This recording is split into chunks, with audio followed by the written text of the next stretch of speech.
The hope in my heart won't break.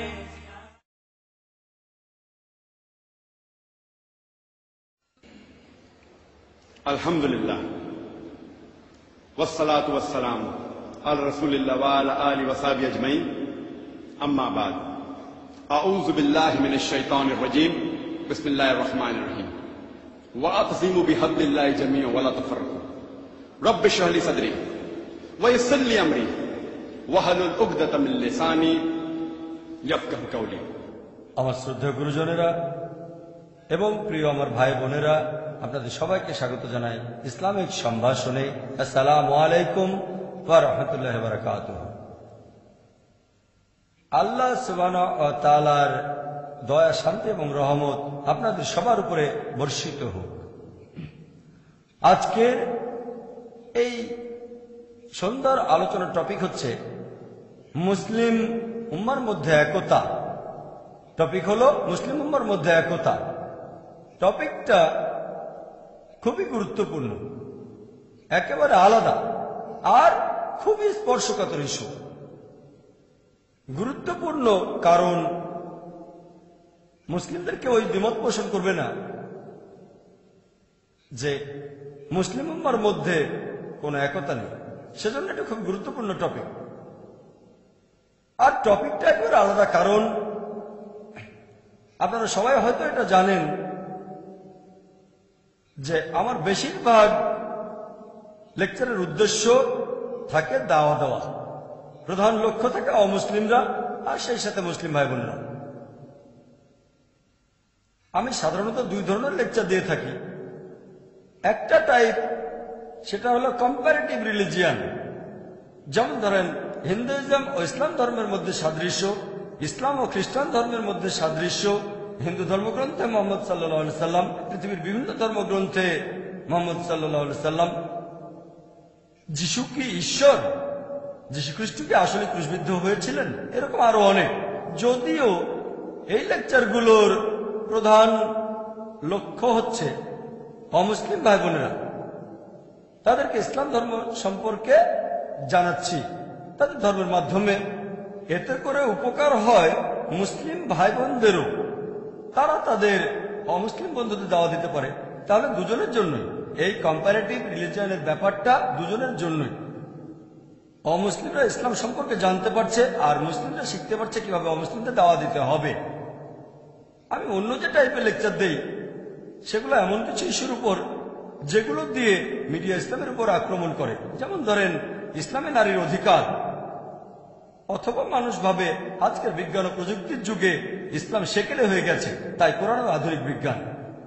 এই দ্বিতীয় টাইপের লেকচারগুলো এগুলো দুজনের জন্য। মুসলিমরা জানতে পারে ইসলাম নারীদের কি অধিকার দিয়েছে, তারপর ইসলাম কতখানি বিজ্ঞানসম্মত। পাশাপাশি অমুসলিমরাও জানতে পারছে এই সত্যের ধর্ম, এই দিনুল হক কি বলছে। তবে এরকম লেকচার এ পর্যন্ত খুব কমই দিয়েছি যে লেকচারটা শুধুমাত্র মুসলিমদের জন্য। যেমন ধরেন আল কোরআন কি অর্থ বুঝে পড়া উচিত, কারণ কিছু মুসলিম বলে কোরআন না বুঝে পড়লেও চলবে, সেজন্য লেকচারটা দিয়েছি। অথবা দাওয়া অর ডিস্ট্রাকশন, এই লেকচারগুলো শুধুমাত্র মুসলিমদের জন্য। যদিও অমুসলিমদের উপকার হবে, তবে এগুলোর প্রধান লক্ষ্য হচ্ছে মুসলিমরা। সেজন্য আজকের টপিকটা একেবারে আলাদা, কারণ আজকের লেকচারটা মূলত মুসলিম ভাই বোনদের জন্য। অমুসলিমদের উপকার হবে, তবে এর প্রধান লক্ষ্য মুসলিমরা, মুসলিম উম্মার মধ্যে একতা। আর আজকের ইস্যুটা বেশ স্পর্শকাতর। মুসলিমদের উদ্দেশ্যে অন্য লেকচারগুলো এতটা স্পর্শকাতর না। সামান্য কয়েকজন মুসলিম বিশ্বাস করে যে কোরআন অর্থ বুঝে না পড়লেও চলবে। বেশিরভাগই মনে করে কোরআন অর্থ বুঝে পড়তে হবে। সামান্য কিছু মুসলিম বলে দাওয়া দেওয়ার কোনো প্রয়োজন নেই, বেশিরভাগ বলে দাওয়া দেওয়া উচিত। তবে এই টপিক মুসলিম উম্মার একতা বেশ স্পর্শকাতর। এই টপিকটার সাথে আমরা সব মুসলিমই জড়িত আছি, আমরা সব মুসলিমরা জড়িত, সেজন্য বলেছে এটা স্পর্শকাতর। তাই আপনাদের সবাইকে অনুরোধ করব, দয়া করে আপনারা আমার এই লেকচারটা একটু মন দিয়ে শুনবেন ইনশাআল্লাহ আপনাদের উপকার হবে। আর পাশাপাশি ধর্মেরও সত্যিকার চিত্রটা তুলে ধরা হবে ইনশাআল্লাহ। সেজন্য দয়া করে আমার এই লেকচারটা মন দিয়ে শুনবেন। আমার আজকের এই লেকচার মুসলিম উম্মার একতা। আমি হয়তো সবগুলো দিক দিয়ে আলোচনা করতে পারবো না, সবগুলো সমাধান নিয়ে। আমি প্রধান প্রধান বিষয়গুলো নিয়েই বলবো। 1 নম্বর কারণটা মুসলিম উম্মার মধ্যে একতা না থাকার, সেটা হচ্ছে আমাদের মধ্যে এখন অনেক সম্প্রদায়। আর এছাড়াও এখনকার মুসলিম উম্মার মধ্যে অনেকগুলো মতবাদ প্রচলিত আছে। এটাকে বলতে পারেন মাজার, অথবা বলতে পারেন মাসলাক, অথবা বলতে পারেন মুসাল্লা। তাহলে প্রধান কারণ 1 নম্বর, সবচেয়ে প্রধান কারণটা হচ্ছে মুসলিম উম্মার মধ্যে এখন অনেকগুলো সম্প্রদায় এবং অনেকগুলো মতবাদ প্রচলিত আছে। সেটাকে মাজার অথবা মাসলাক অথবা মুসাল্লা বলা হয়। ইনশাআল্লাহ আমি অন্ততপক্ষে এই প্রধান পয়েন্টটা নিয়ে আলোচনা করব, অন্যান্য পয়েন্টের চেষ্টা করব। আর আমার এই লেকচারে একটা বড় অংশ, সেটা থেকে প্রশ্ন উত্তরের ফরম্যাটে। আমরা দৈনন্দিন জীবনে প্রায় এই প্রশ্নগুলোর মুখোমুখি হই, যাতে করে যখন সেই প্রশ্নটা করা হবে প্রত্যেক মুসলিম ভাই বোন নিজেকে তখন সেই প্রশ্নটা করবেন আর নিজেরাই উত্তর দেবেন। এতে করে আপনারা জানতে পারবেন যে আপনাদের অবস্থানটা আসলে কোথায়। আর আপনারাও হয়তো এটা জানেন যে দাওয়া দেওয়ার মাস্টার কি, অথবা ইসলাম দেওয়ার ক্ষেত্রে পবিত্র কোরআন বলছে, কোরআনের আয়াত বলছে, সূরা ইমরানের 64 নম্বর আয়াতে উল্লেখ করা হয়েছে, বলা হয়েছে, কুল ইয়া আহলাল কিতাব, বলো হে কিতাবীগণ, তাআলাউ ইলা কালিমাতিন সাওয়াইন বাইনানা ওয়া বাইনাকুম, এসো সেই কথা যা আমাদের ও তোমাদের মধ্যে এক। প্রথম সাদৃশ্যটা কি? আল্লাহ না'বুদা ইল্লাল্লাহ, আমরা আল্লাহ ছাড়া কারো ইবাদত করি না, ওয়া লা নুশরিকা বিহি শাইআন, আমরা অন্য কাউকে তার শরীক করি না, ওয়া লা ইয়াত্তাখিযা বা'দুনা বা'দান আরবাবান মিন দুনিল্লাহ, আল্লাহ ব্যতীত আমাদের নিজেদের ভেতর থেকেও অন্য কাউকে রব বলে গ্রহণ করি না। যদি তারা মুখ ফিরিয়ে নেয়, ফাকুলু শাদু, বলো তোমরা সাক্ষী থাকো বিআন্না মুসলিমুন, যে আমরা মুসলিম, আল্লাহর কাছে নিজের ইচ্ছাকে সমর্পণ করি। আমি এর আগে অনেক লেকচারেই বলেছি যে পবিত্র কোরআনের আয়াত যেটা বলছে, এসো সেই কথা যা আমাদের ও তোমাদের মধ্যে এক। যদিও এখানে আহলে কিতাবদের কথা বলা হয়েছে, যার অর্থ ইহুদি ও খ্রিস্টান, আমার মতে এটা অমুসলিমদের যে কেউকে বোঝাতে পারে। হতে পারে সে হিন্দু অথবা বৌদ্ধ অথবা জৈন। এসো সেই কথা যা আমাদের ও তোমাদের মধ্যে এক। আর যদি আরেক ধাপ এগিয়ে যান, আমার মত অনুযায়ী এটা মুসলিম উম্মার ক্ষেত্রেও ব্যবহার করা যায়। যখন মুসলিম উম্মার মধ্যে মতভেদ থাকে, সবচেয়ে সেরা সমাধান হলো তাআলাউ ইলা কালিমাতিন সাওয়াইন বাইনানা ওয়া বাইনাকুম, এসো সেই কথা যা আমাদের ও তোমাদের মধ্যে এক। তাহলে কোরআনের এই আয়াতটা আমার মত অনুযায়ী মুসলিম উম্মার ক্ষেত্রেও ব্যবহার করা যায়। এটাই ইসলাম দেওয়ার সবচেয়ে সেরা উপায়, যাতে করে মুসলিমরা সবাই সরল পথে আসতে পারে। সাধারণত আপনি যে মুসলিমকে জিজ্ঞেস করেন ইসলাম ধর্মে সবচেয়ে পবিত্র আর খাঁটি ধর্মগ্রন্থ কোনটা, ইসলাম ধর্মের সবচেয়ে সেরা জ্ঞানের উৎসটা কি, কেউ কি বলতে পারেন? কোরআন। মাশাআল্লাহ, এজন্য কোনো পুরস্কার পাবেন না। সহজ প্রশ্ন, সহজ উত্তর। কেউ এখানে দ্বিমত পোষণ করবেন না।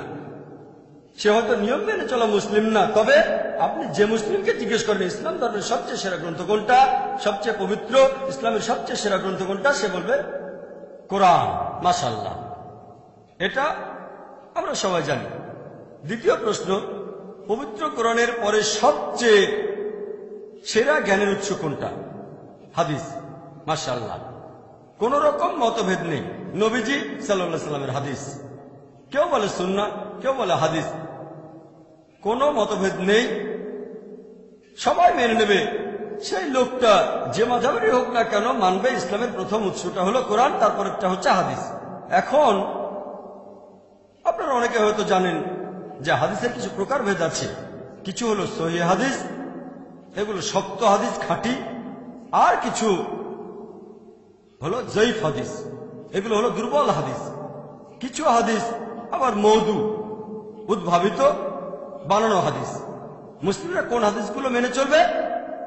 সহিহ হাদিস। মাশাআল্লাহ, 3টা প্রশ্ন, সবাই ব্যাপারে একমত, কারো কোনো মতভেদ নেই। আপনি যে ধরনের মুসলিমকে জিজ্ঞেস করেন, সে যে মতবাদেরই হোক না কেন, যে মাযহাবেরই হোক, সবাই এ ব্যাপারে একমত। 1 নম্বর উৎস হলো কোরআন, আল্লাহর কালাম, আল্লাহর বাণী। দ্বিতীয় গুরুত্বপূর্ণ উৎস নবী সাল্লাল্লাহু আলাইহি ওয়াসাল্লামের হাদিস, নবীজির বিভিন্ন কথার কাজ। 3 নম্বর, এই হাদিসগুলোর মধ্যে আমরা যেগুলো মানব সেটা হলো সহিহ হাদিস, কোনো মতভেদ নেই। এসো সেই কথাই যা আমাদের উত্তমতার মধ্যে এক। এই উত্তরের উপর ভিত্তি করে আমরা সবাই সামনে এগিয়ে যাব। তবে যখন কোন মুসলিমকে জিজ্ঞেস করি যে আপনার ধর্ম কি, অথবা আপনি কোন মতবাদ মেনে চলেন, অথবা আপনার মাযহাব কি, বেশিরভাগ ইন্ডিয়ান তারা বলে যে তারা হলো হানাফি। কিছু মুসলিম হয়তো বলবে যে তারা হলো শাফি। আর আমি ইন্ডিয়ার বাইরে যখন এই প্রশ্নটা করি, হানাফি আর শাফির পাশাপাশি সেখানে উত্তর পেতে পারি আমি একজন হামলি, অথবা কেউ বলতে পারে আমি একজন মালিকি।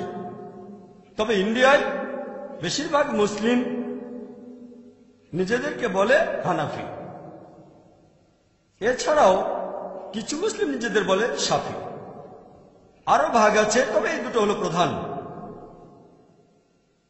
আমি পরের প্রশ্ন করি, ভাই আপনি কেন হানাফি, আপনি কেন শাফি নন?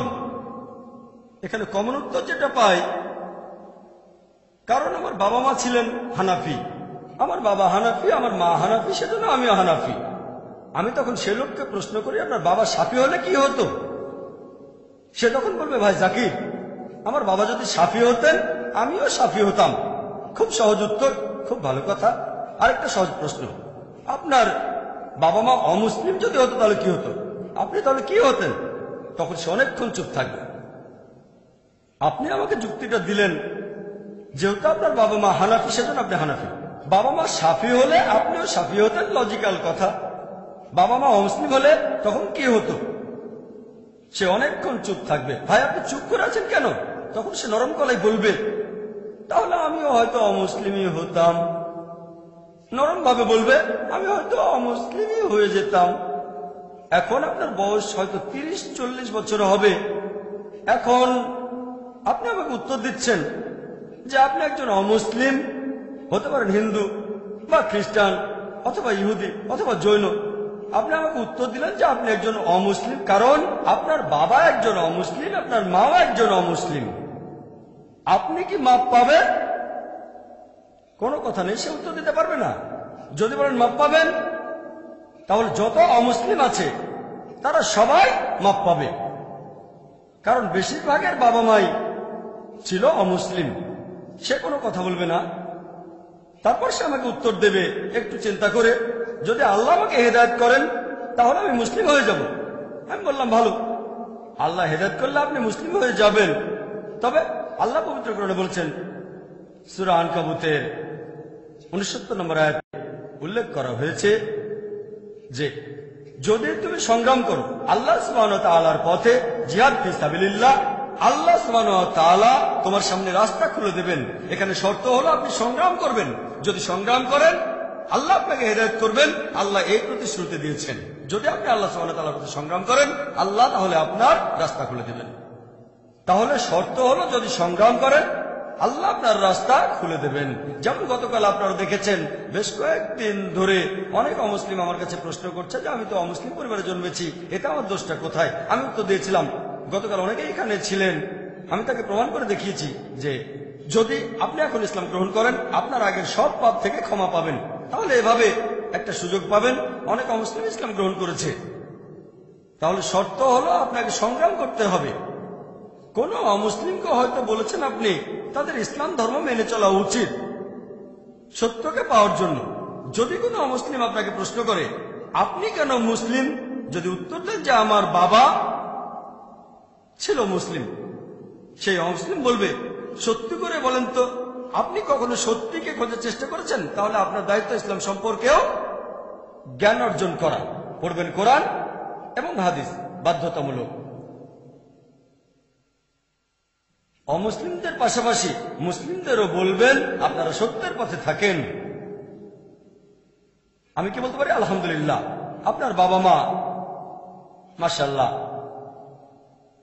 হানাফি বা শাফি, তারা তো সবাই মুসলিম। আমার বাবা মাও মুসলিম ছিলেন, আলহামদুলিল্লাহ, সেজন্য আমিও মুসলিম। আল্লাহর দয়া, আলহামদুলিল্লাহ। তাকে পরের প্রশ্ন করব যে ভাই, আপনি বললেন আপনি একজন হানাফি, কোনটা বেশি ভালো? হানাফি বেশি ভালো নাকি শাফি বেশি ভালো?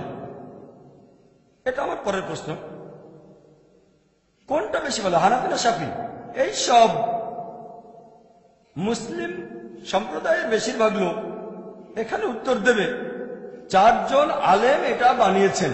সুন্নিদের মধ্যে চারটা আলাদা মাযহাব অথবা বলা যায় সম্প্রদায়, সবাই এই উত্তরটাই দেয়। সুন্নিদের মধ্যে চারটা মতবাদ, হানাফি, মালিকি, শাফি, হামলি। এই চারটা আলাদা মতবাদের সবাই হলো বারহাক, তারা সবাই সঠিক। কিছু লোক বলবে হানাফি হলে ঠিক আছে, কেউ বলবে শাফি হলে ঠিক আছে, তবে বেশিরভাগ মুসলিমই বলছে চারজন আলেমই ঠিক বলেছেন, তারা চারজনই সঠিক কথা বলেছেন। তারপর থেকে আরেকটা সহজ প্রশ্ন করি, প্রশ্নটার সাথে সবাই মোটামুটি পরিচিত, মোটেও কঠিন না, সহজ। তারপর প্রশ্ন করি, ভাই আপনার মুসাল্লার ভেতরে আপনার মাসালাকে আপনার মাযহাবে হানাফি মুসাল্লায় দেখবেন, ধরেন একজন লোক অজু করল, তারপর দুর্ঘটনাবশত সে একটা মহিলাকে অথবা মহিলাটাকে টাচ করলো। এখন তার অজুটা কি ভেঙে যাবে নাকি অজুটা ঠিক থাকবে? বলেন দেখি আপনার মত অনুযায়ী কি, অজুটা কি ভাঙলো নাকি? তাহলে কথা হলো, তার কি এখনো অজুটা আছে নাকি অজুটা ভেঙে গেছে? একজন হানাফি বলবে যে হানাফি মাযহাবের নিয়মে তার অজুটা ভাঙবে না। আমি তখন বললাম ভালো, এবারে পরের প্রশ্ন করি, শাফি মাযহাবের নিয়মে, শাফি মুসাল্লার নিয়মে যদি একজন লোক দুর্ঘটনাবশত কোনো মহিলাকে অথবা মহিলা সে পুরুষকে স্পর্শ করে, যে লোকটা কিছুক্ষণ আগে অজু করেছে, এখন তার অজুটা কি ঠিক থাকবে নাকি ভেঙে যাবে অজুটা? তার অজু কি ঠিক থাকবে নাকি তার অজু করতে হবে আবার? এর উত্তরটা হবে মাশাআল্লাহ, আপনারা সবাই এটা জানেন, সহজ প্রশ্ন সহজ উত্তর, অজু ভেঙে যায়, এটা কঠিন কিছু না। এখন পর্যন্ত সবগুলো প্রশ্ন সহজ, যে শাফি মুসাল্লার ভেতরে শাফি মাযহাবে অজুটা ভেঙে যাবে। এবারে পরের প্রশ্ন, এটাও খুব সহজ। আমি প্রশ্ন করছি, প্রিয় ভাইরা, দুটো কি একসাথে সঠিক হতে পারে? যে একজন মুসলিমের জন্য অজু ভেঙে যাবে যদি সে কোনো মহিলাকে স্পর্শ করে, আর অন্য একজন মুসলিমের জন্য অজু ভাঙবে না যদি সে অজু করা অবস্থায় কোনো মহিলাকে স্পর্শ করে। এখানে দুজনের কথাই কি সঠিক হতে পারে? আমি জিজ্ঞেস করছি না যে কে সঠিক, কারণ কে সঠিক বলতে গেলে কোরআন হাদিসের জ্ঞান থাকতে হবে। আমার প্রশ্ন সহজ, দুই পক্ষের কথাই কি সঠিক হতে পারে? না। সহজ প্রশ্ন, সহজ উত্তর, এজন্য পুরস্কার পাবেন না। যদি এই প্রশ্নটা করি যে একজন টিচার শেখালেন 2+2 এর ফলাফল 5 না, অন্য একজন টিচার শেখালেন 2+2 সমান হচ্ছে 5, এই দুজন টিচারের কথা কি একসাথে সঠিক হতে পারে? হ্যাঁ। যে লোকটা অঙ্ক করতে জানে না সে হয়তো বলবে হ্যাঁ, আমি আপনার সঙ্গে একমত। যে লোকটা অঙ্ক করতে জানে না সে হয়তো বলবে হ্যাঁ, কিন্তু যাদের অঙ্ক সম্পর্কে সামান্য জ্ঞান আছে, যে অন্তত ক্লাস 3-4 পর্যন্ত পড়েছে, সে লোক বলবে না, কারণ সবাই জানে 2+2 সমান 4। তাহলে প্রথম টিচার বলছেন 2+2 সমান 5 নয়, আর টিচার বললেন 2+2 সমান 5। দুজনের কথা কি একসাথে সঠিক হতে পারে? উত্তর হলো না। সহজ, মনে হয় আপনাদের বেশিরভাগই ক্লাস 4 পাস করেছেন। কিন্তু এখন যদি আপনাদের একটু কঠিন প্রশ্ন করি, 375-এর সাথে 625-কে যদি গুণ করি তাহলে হবে 10,525,000। এক টিচার এটা বললেন, আরেক টিচার বললেন 375-কে যদি 625 দিয়ে গুণ করা হয় তার ফলাফল 10,525,000 হবে না। দুজনের কথা কি একসঙ্গে সঠিক হতে পারে? না। এজন্য ম্যাথমেটিশিয়ান হতে হবে না। যদি জিজ্ঞেস করি কার কথা সঠিক, কে সঠিক, তাহলে আপনি ক্যালকুলেটর নিয়ে হিসেব করে সেটা বের করবেন। যদি অঙ্ক ভালো পারেন কিন্তু লজিক্যাল হন, একজন বলছেন ফলাফল 10,525, আরেকজন বলছেন ফলাফল 10,525 না। ধরেন আপনার কাছে ক্যালকুলেটর নেই, অঙ্ক পারেন না, তারপরও দুজনের কথা একসাথে সঠিক হবে না। যদি জানতে চান এই দুই টিচারের মধ্যে কার কথা সঠিক, তাহলে আপনি ক্যালকুলেটর নিয়ে হিসেব করে হয়তো বলতে পারবেন যে প্রথম জন বা দ্বিতীয় জনের কথা সঠিক। ঠিক? সবাই আমার সঙ্গে একমত? একইভাবে যদি বলতে চান দুই মাযহাবের ভেতরে কার কথাটা সঠিক, হানাফি নাকি শাফি, দুই দলের কথা কি একসঙ্গে সঠিক হতে পারে? উত্তর হলো না। তবে কোন মাযহাবের কথাটা বেশি সঠিক? এর উত্তর কি হবে? ওই একই উত্তর। আপনাকে দেখতে হবে খাঁটি উৎসগুলো। 1 নম্বর হলো কোরআন, 2 নম্বর হাদিস। ঠিক? তাহলে এই উত্তরটা যে কে সঠিক, হানাফি নাকি শাফি, এটা আসলে সবার জানার কথা না, যদি না আপনি আল্লাহ সুবহানাহু ওয়া তাআলার পথে সংগ্রাম করেন, সত্যকে জানার চেষ্টা করেন। আল্লাহ সুবহানাহু ওয়া তাআলা পবিত্র কোরআনে বলেছেন, সূরা মাইদার 6 নম্বর আয়াতে উল্লেখ করা হয়েছে, ইয়া আইয়ুহাল্লাযীনা আমানু, হে মুমিনগণ, যখন তোমরা নামাজের জন্য প্রস্তুত হবে, মুখমণ্ডল ধোবে এবং তোমাদের হাত তোমরা কোণে পর্যন্ত ধোবে, পানি দিয়ে মাথা মাসাজ করবে, তারপর তোমাদের পা গোড়ালি পর্যন্ত ধোবে। তার মানে নামাজ পড়ার আগে ওযু করাটা বাধ্যতামূলক। আর যদি তখন জানাবা অবস্থায় থাকেন তাহলে আপনাকে গোসল করতে হবে। আয়াতটা এরপর বলছে, যদি তোমরা অসুস্থ থাকো, যদি কোনো অসুখ হয়, অথবা সফরে থাকো, অথবা যখন প্রকৃতিটাকে সাড়া দিয়ে তোমরা ফিরে আসবে, টয়লেট থেকে ফিরে আসবে, অথবা কোনো মহিলার সাথে সঙ্গত হও, কোনো মহিলাকে স্পর্শ করো, এবং যদি তোমরা কোথাও পানি না পাও, পরিষ্কার বালি নেবে অথবা মাটি, সেটা দিয়ে মুখ হাত মাসে করো। তায়াম্মুমের কথা বলা হচ্ছে, কোনো পানি না থাকলে তায়াম্মুম করো। কোরআনের এই আয়াতটার উপর ভিত্তি করে যেটা বলছে, কোন মহিলা যদি স্পর্শ করে বা মহিলাকে স্পর্শ করলে, এখানে আরবি শব্দ হলো লামাস, এর মূল আরবি শব্দ মাসা। এটার উপর ভিত্তি করে যে কোনো মহিলাকে টাচ করলে, অথবা আপনি কোনো মহিলাকে টাচ করলেন, আপনাকে আবার ওযু করতে হবে, আর পানি না থাকলে তায়াম্মুম করতে হবে। অথবা আপনাকে গোসল করতে হবে।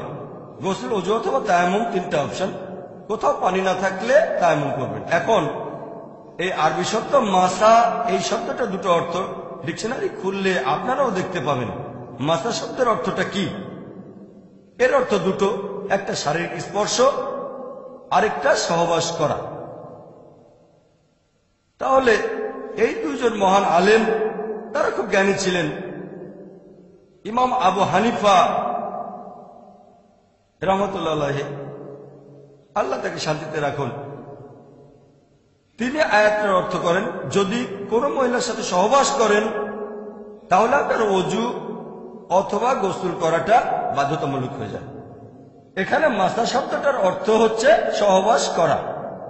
সেজন্য যদি কোনো মহিলাকে স্পর্শ করেন আপনার ওযু ভেঙে যাবে না। ইমাম শাফি, আল্লাহ তাকে শান্তিতে রাখুন, রাহমাতুল্লাহ আলাইহি, তিনি আয়াতটার অর্থ করেছেন শারীরিক স্পর্শ। মাসা শব্দটা দুটো অর্থ, যে কোনোটা সঠিক হতে পারে। তিনি এর অর্থ করেছেন শারীরিক স্পর্শ। তাহলে এখানে হানাফি মাযহাবের মত অনুযায়ী সহবাস করলে ওযু ভেঙে যায়, শারীরিকভাবে স্পর্শ করলে ওযু ভাঙে না। আর শাফি মাযহাবের মত অনুযায়ী কোনো মহিলাকে শারীরিকভাবে স্পর্শ করলেও ওযু ভেঙে যায়, আর তখন আপনাকে আবার ওযু করতে হবে। এখন মাসা শব্দটা দুটো অর্থ, দুজন আলাদা দুটো অর্থ ধরেছেন। ইসলাম ধর্মের সবচেয়ে গুরুত্বপূর্ণ হচ্ছে পবিত্র কোরআন। যদি কোরআন থেকে সমাধান না পান তাহলে পরের উৎসে যাবেন, আর সেটা হচ্ছে হাদিস। তবে যদি আমরা কোরআনের অন্যান্য আয়াতগুলো দেখি, পবিত্র কোরআনের সূরা ইমরানের 47 নম্বর আয়াতে যেটা বলা হয়েছে, এই আয়াতেও এই মাসা শব্দটা ব্যবহার করা হয়েছে। এখানে মরিয়ম আলাইহিস সালামের কাহিনী বর্ণনা করা হয়েছে, যে প্রধান ফেরেশতা জিবরাইল আলাইহিস সালাম তার কাছে এসে জানালো, তোমার একটা পুত্র সন্তান হবে। মরিয়ম তখন উত্তর দিলেন, আল্লাহ তাকে শান্তিতে রাখুন। এটা পবিত্র কোরআনের সূরা ইমরানের 47 নম্বর আয়াতে উল্লেখ করা হয়েছে যে এটা কিভাবে সম্ভব, আমার সন্তান কিভাবে হবে যখন কোনো পুরুষ আমাকে স্পর্শ করেনি। সেই শব্দ, সেই একই শব্দ মাসা এখানেও আছে। এখন আমাদের সবাই বুঝতে পারবে যখন হযরত মরিয়ম আলাইহিস সালাম যখন তিনি বললেন যে আমার সন্তান কিভাবে হবে যখন কোনো পুরুষ আমাকে স্পর্শ করেনি, এর অর্থ সহবাস করা।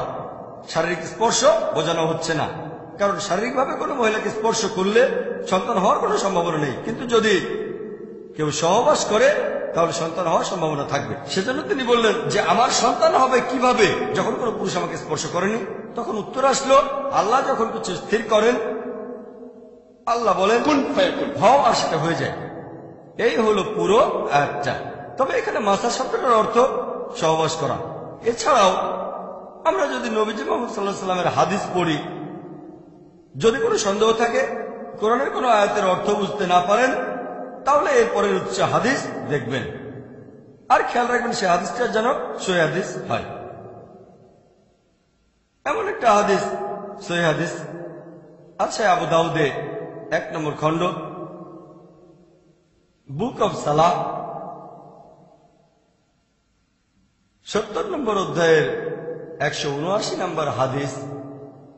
হযরত আয়েশা রাদিয়াল্লাহু আনহা তিনি বললেন, একবার নবীজি তার একজন স্ত্রীকে চুমু দিয়ে নামাজ পড়তে চলে গেলেন, তিনি আবার ওযু করেননি। তখন উরওয়া রাদিয়াল্লাহু আনহু বললেন, সেই স্ত্রী তো আপনি ছাড়া আর কেউ নন। হযরত আয়েশাকে তিনি বললেন। হযরত আয়েশা তখন হেসে উঠলেন, তার মানে সেই স্ত্রী তিনি ছিলেন। তাহলে আবু দাউদের সহিহ হাদিস বলছে 1 নম্বর খণ্ড, বুক অব সালাহ, 70 নম্বর অধ্যায়ের 179 নম্বর হাদিস। এটাকে সহিহ হাদিস বলে মত দিয়েছেন বিভিন্ন মুহাদ্দিসগণ, তাদের মধ্যে আলবানীও আছেন। এখানে বলা হয়েছে আমাদের নবী মুহাম্মদ সাল্লাল্লাহু আলাইহি ওয়াসাল্লাম ওযু করা অবস্থায় ছিলেন, তখন হযরত আয়েশাকে চুমু দিয়ে নামাজ পড়তে গেলেন, কিন্তু আবার ওযু করলেন না। এটাই প্রমাণ করে শারীরিক স্পর্শ করলে ওযু ভেঙে যাবে না। এরকম আরো সহিহ হাদিস আছে। একটা হাদিস আছে সহিহ বুখারীতে, এটা সহিহ বুখারীর একটা হাদিস, 1 নম্বর খণ্ড। বলা হয়েছে যে নবী মুহাম্মদ সাল্লাল্লাহু আলাইহি ওয়াসাল্লাম হযরত আয়েশা রাদিয়াল্লাহু আনহা বর্ণনা দিয়েছেন যে আমি ছিলাম মুহাম্মদ সাল্লাল্লাহু আলাইহি ওয়াসাল্লাম এবং কিবলার মাঝামাঝি। নবীজি তখন নামাজ পড়ছিলেন, তারপর সিজদা দেওয়ার সময় তিনি আমার পায়ে ধাক্কা দিলেন, আমি এক পাশে সরে গেলাম। তার মানে নামাজ পড়ার সময় নবীজি তার স্ত্রী হযরত আয়েশাকে স্পর্শ করেছিলেন, তারপরও নামাজ পড়ে গিয়েছেন। তার মানে স্পর্শ করলে ওযু ভেঙে যায় না। এছাড়াও আরো অনেক হাদিস আছে সহিহ হাদিস, যেগুলো প্রমাণ করে শারীরিক স্পর্শের কারণে ওযু ভেঙে যায় না। এই হাদিসটা আছে সহিহ বুখারীতে 1 নম্বর খণ্ডের 519 নম্বর হাদিস, সহিহ হাদিস। এখন আপনাদের প্রশ্ন করি, কার কথাটা সঠিক, ইমাম আবু হানিফার কথাটা নাকি ইমাম শাফির কথাটা?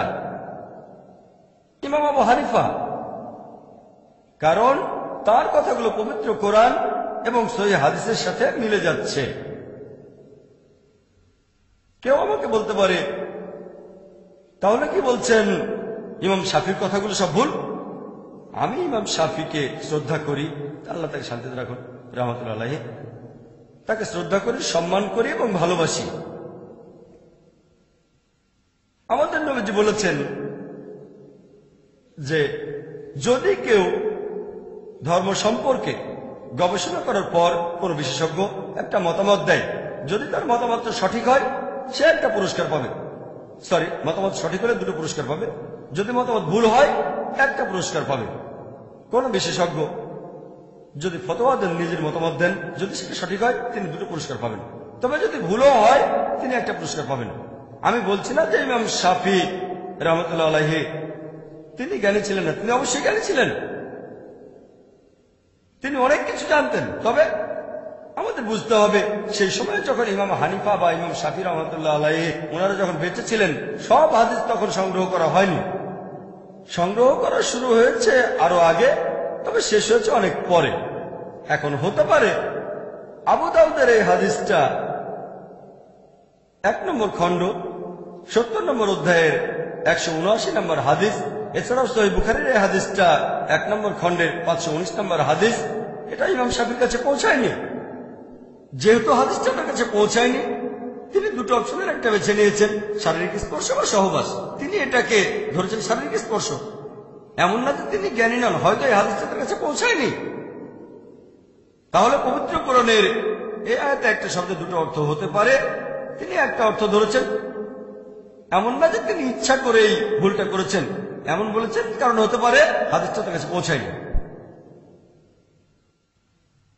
আরেকটা উদাহরণ দেই, আপনাদের প্রশ্ন করি যে নামাজ পড়ার সময় যেখানে শব্দ করে পড়তে হয়, মানে ফজরের নামাজ, তারপর মাগরিব আর এশার নামাজ, ইমাম যখন সূরা ফাতিহা পড়া শেষ করেন, এখানে হানাফি মাযহাব যেটা করে, যখন তারা জামাতে নামাজ আদায় করেন, তারা তখন আমিন শব্দটা জোরে বলে নাকি জোরে বলে না? ইমাম আবু হানিফার মতে, হানাফি মাযহাবের মত অনুযায়ী আমিন শব্দটা জোরে বলবেন না। ইমাম যখন সূরা ফাতিহা পড়া শেষ করবেন মনে মনে বলবেন। তবে ইমাম শাফির মত অনুযায়ী, আল্লাহ তাকে শান্তিতে রাখুন, শাফি মাযহাবের অনুসারীরা যখন জামাতে নামাজ আদায় করে তারা আমিন কি শব্দ করে বলে নাকি বলে না? উত্তর হলো বলে। সহজ, আপনারা সবাই এটা জানেন, আমরা সবাই এটা জানি। হানাফি মাযহাব যেটা করে তারা শব্দ করে আমিন বলে না, আবার শাফি মাযহাব তারা শব্দ করে বলে। ফজরের নামাজ, মাগরিব আর এশার নামাজে এখানে কে সঠিক? যদি না জানেন তাহলে কোরআন এবং হাদিস দেখবেন। পবিত্র কোরআনে এমন কোন আয়াত দেখি না যেটা বলছে আমিন শব্দ করে বলতে হবে বা হবে না। তাহলে আমরা ইসলাম ধর্মের পরের উৎসটা দেখবো, আর সেটা হচ্ছে হাদিস। যখন আমরা সহিহ হাদিস পড়ি, এটা আছে সহিহ বুখারীতে 1 নম্বর খণ্ড, বুক অব আজান, 111 নম্বর অধ্যায়, 780 নম্বর হাদিস। নবীজি সাল্লাল্লাহু আলাইহি সাল্লাম তিনি বলেছেন যে শব্দ করে আমিন বলো সূরা ফাতিহা শেষ হলে, শব্দ করে আমিন বলো, তখন তোমরা যদি ফেরেশতাদের সঙ্গে একই সাথে আমিন বলো তোমাদের অতীতের সব গুনাহ ক্ষমা করা হবে। পরের হাদিসটা সহিহ বুখারী 1 নম্বর খণ্ড, বুক অব আজান, 112 নম্বর অধ্যায়, 781 নম্বর হাদিস। নবীজি বলেছেন, তোমাদের কারো আমিন বলার সময়ে যদি ফেরেশতাগণের ভেতরেও কেউ আমিন বলে তোমাদের অতীতের সব গুনাহ ক্ষমা করা হবে। সহিহ বুখারী 1 নম্বর খণ্ড, বুক অব আজান, 113 নম্বর অধ্যায়, 782 নম্বর হাদিস। নবীজি বলেছেন, যখন ইমাম বললেন গায়রুল মাগদুবি আলাইহিম ওয়ালাদ-দাল্লিন, শব্দ করে আমিন বলো, তোমাদের আমিন বলার সময় যদি ফেরেশতাগণের কেউ আমিন বলে তোমাদের আগের সব গুনাহ ক্ষমা করা হবে। আমি এখানে সহিহ বুখারী থেকেই 3টা হাদিসের উদ্ধৃতি দিলাম যে সূরা ফাতিহার শেষ শব্দ করে আমিন বলতে হবে।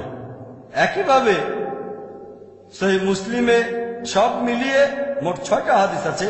যদি সহিহ মুসলিম পড়েন 1 নম্বর খণ্ড, বুক অব সালাহ, 116 নম্বর অধ্যায়ের 811 নম্বর হাদিস থেকে 16 নম্বর হাদিস পর্যন্ত সহিহ মুসলিমে সব মিলিয়ে মোট 6টা হাদিস বলছে যে শব্দ করে আমিন বলতে হবে। আমি এখানে আপনাদের 9টা হাদিসের রেফারেন্স দিলাম যেগুলো বলছে যে শব্দ করে আমিন বলতে হবে। এখন আপনাদের একটা প্রশ্ন করি, এখানে কে সঠিক, হানাফি মাযহাব নাকি শাফি মাযহাব? শাফি মাযহাব সহজ, যেটা কোরআন এবং হাদিসের সাথে মিলে যাবে সেটাই মেনে চলবেন, সহজ। এবার আমার প্রশ্নতে আসি। প্রথম প্রশ্নটা যে অজু ভেঙে যায় কিনা। যদি কোন পুরুষ দুর্ঘটনাবশত কোনো মহিলাকে স্পর্শ করে ফেলে অথবা মহিলা পুরুষকে, চিন্তা করেন একজন অমুসলিম যদি ইসলাম গ্রহণ করে আর আমাকে জিজ্ঞেস করে যে ভাই জাকির আমার অজু থাকা অবস্থায় যদি কোনো মহিলা আমাকে টাচ করে বা আমি তাকে টাচ করি, তাহলে কি আমাকে আবার অজু করতে হবে? আমার অজু কি ভেঙে যাবে? তাকে কি আমি জিজ্ঞেস করব যে আপনার বাবা হানাফি না শাফি? তার বাবা তো ছিল অমুসলিম। তাহলে উত্তর হবে কোরআন এবং সহিহ হাদিস অনুযায়ী। কোরআন সহিহ হাদিসে বিশ্লেষণ করলে জানতে পারবেন যে এতে করে অজু ভাঙবে না। তাই সে যে সম্প্রদায় থেকে আসুক না কেন, যদি না কেউ আমাকে বলে দেখেন ভাই জাকির, আসলে ব্যাপারটা হানাফিদের স্কিনে তেলের পরিমাণটা একটু বেশি, শাফিদের স্কিন খসখসে, সেজন্য হানাফিদের অজু ভাঙে না, শাফিদের অজুটা ভেঙে যায়। কেউ যদি এ ধরনের কোনো বৈজ্ঞানিক কারণ দেখায় তাহলে হয়তো আমাকে একটু চিন্তা করতে হবে, কিন্তু এমন কিছুই নেই যে হানাফিদের স্কিন একরকম, শাফিদের স্কিন আরেক রকম। আমাদের ফিরে যেতে হবে আল্লাহ এবং রাসূলের কাছে। তারপর কোরআন আর হাদিস বিশ্লেষণ করে দেখব, তাহলে উত্তরটা পাবো। আমারও কেউ প্রশ্ন করতে পারে দ্বিতীয় প্রশ্নটা সম্পর্কে, শব্দ করে আমিন বলা নিয়ে ইমাম শাফি এখানে সঠিক, আর হানাফি মাযহাব শব্দ করে আমিন বলে না। তাহলে কি বলছেন আবু হানিফা ভুল বলেছেন? উনি কি জানতেন না? নাউজুবিল্লাহ। ইমাম হানিফা, আল্লাহ তাদের শান্তিতে রাখুন, রাহমাতুল্লাহ আলাইহি, তিনি বিখ্যাত একজন বিশেষজ্ঞ, তাকে ভালোবাসি, শ্রদ্ধা করি। তবে ব্যাপারটা এমন না যে তিনি ইচ্ছে করেই ভুল করেছেন। আমি জানি যে হাদিসগুলোর কথা বললাম, সহিহ বুখারী 1 নম্বর খণ্ড 780 থেকে 782 নম্বর হাদিস, এছাড়াও সহিহ মুসলিম 1 নম্বর খণ্ড 811 থেকে 816 নম্বর হাদিস হয়তো তার কাছে পৌঁছায়নি। আমি আপনাদের আগেও বলেছি, আমাদের নবীজি যখন বেঁচে ছিলেন কোরআন তখন সম্পূর্ণভাবে লিপিবদ্ধ ছিল। এ কাজের তদারকি নবীজি নিজেই করেছিলেন। তার তদারকিতেই এই পবিত্র কোরআন আলহামদুলিল্লাহ লিপিবদ্ধ হয়েছিল। আর পবিত্র কোরআন নিয়ে আমাদের কারোর মধ্যে কোনো মতভেদ নেই। তবে নবীজি তার কথাগুলো অর্থাৎ হাদিস লিপিবদ্ধ করতে উৎসাহিত করেননি, কোরআনের সাথে মিশে যেতে পারে। পরবর্তীতে যখন তিনি মারা গেলেন, লোকজন যখন তার উদ্ধৃতি দিয়ে বিভিন্ন কথা বলতে শুরু করলো, হয়তো সেটা তিনি বলেননি, তখন সবাই ভাবলো ঠিক আছে, এখন থেকে আমরা চেক করে দেখবো নবীজি এটা বলেছেন কিনা। তাই হাদিস লিপিবদ্ধ করা শুরু হয়েছে নবীজি মারা যাওয়ার পরে।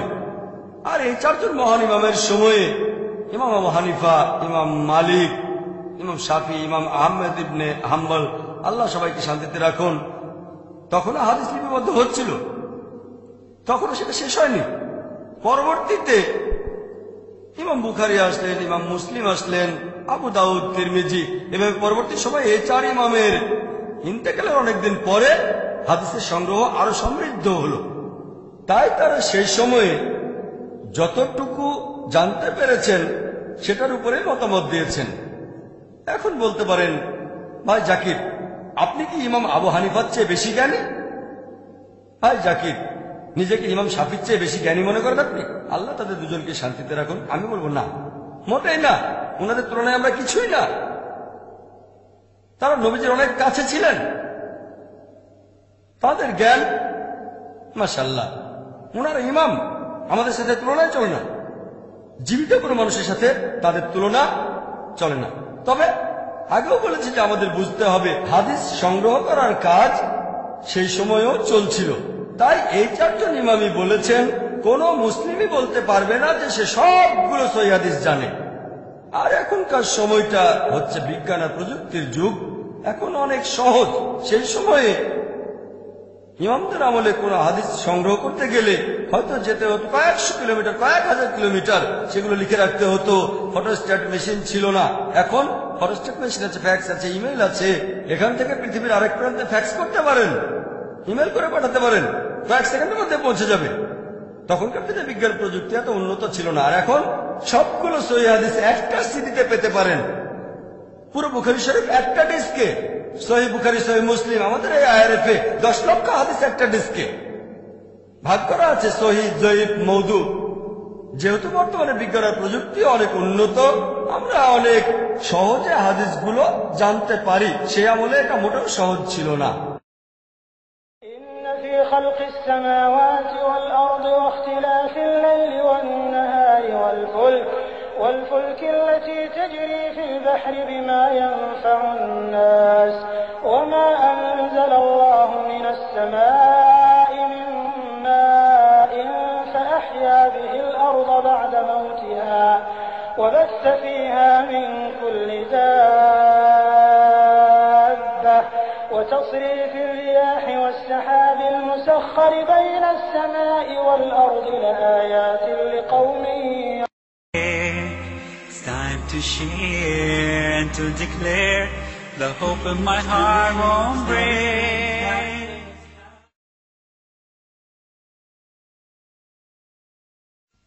মনে করেন এখন একজন ছাত্র সে পাশ করলো বিএসসি, ব্যাচেলর অফ সায়েন্স।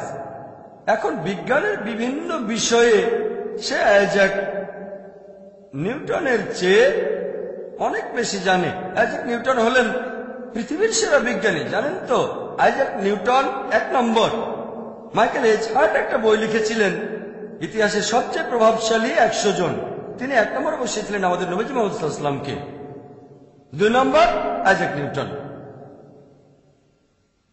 কিন্তু কেউ যদি আমার কাছে এসে বলে, ধরেন আপনার ছেলে বিএসসি পাস করেছে অথবা আপনি বিএসসি পাস করেছেন, তখন কি আপনি বলবেন যে আমি আইজ্যাক নিউটনের চেয়ে অনেক বেশি জানি? দেখেন, আপনি হয়তো অনেক কিছু জানেন যেগুলো আইজ্যাক নিউটন জানতেন না। তবে বিজ্ঞান আর প্রযুক্তির ক্ষেত্রে আইজ্যাক নিউটনের যে ব্রেন ছিল, নোবেল বিজয়ী বিজ্ঞানীদেরও সেই ব্রেন নেই। আইজ্যাক নিউটনের ব্রেন অসাধারণ, তবে তার হাতে রিসোর্স কম ছিল। বিজ্ঞানের অগ্রগতিতে তার অবদান অভূতপূর্ব, এজন্য তাকে বলা হয়েছে ইতিহাসের সেরা বিজ্ঞানীদের একজন। তবে বর্তমানে একজন বিএসসি গ্রাজুয়েট নিউটনের চেয়ে অনেক বেশি জানে। সে নিউটনের থিওরিগুলো জানে, নিউটনের থিওরির কারেকশনগুলো সে জানে। নিউটনের কিছু ভুল ছিল, পরবর্তীতে অন্যান্য বিজ্ঞানীরা এসে নিউটনের থিওরিগুলো ভুল শুধরে দিয়েছেন। তাহলে একজন বিএসসি গ্রাজুয়েট বর্তমানের সে আইজ্যাক নিউটনের চেয়ে হয়তো অনেক বেশি জানে, কিন্তু তাতে সে আইজ্যাক নিউটনের চেয়ে বড় বিজ্ঞানী কিন্তু হয়ে যাচ্ছে না। একইভাবে আমরা এখন হাদিসগুলো খুব সহজেই পেতে পারি। তার কারণ এই বিশেষজ্ঞগণ, ইমাম বুখারী, ইমাম মুসলিম আর অনেকে এই হাদিসগুলো সংগ্রহ করেছেন। এর ফলে আমরা সহজেই জানতে পারি যে এই হাদিসটা সহিহ কিনা। বিজ্ঞান ও প্রযুক্তির কারণে এটা সহজ হয়ে গেছে। তার মানে এই না যে আমরা এই 4 জন ইমামের চেয়ে বড়, আমরা অনেক বেশি জানি, না, মোটেও ঠিক না। আমি এই দাবি করব না, অন্য কোনো মুসলিমও করবে না। এমন না যে আমরা তাদের চেয়ে বড়, অনেক বেশি জানি। বর্তমানের বিজ্ঞান আর প্রযুক্তির কারণে আমরা এগুলো সহজেই জানতে পারি। তাই এই পয়েন্টটা আপনাদের পরিষ্কার করেই বললাম।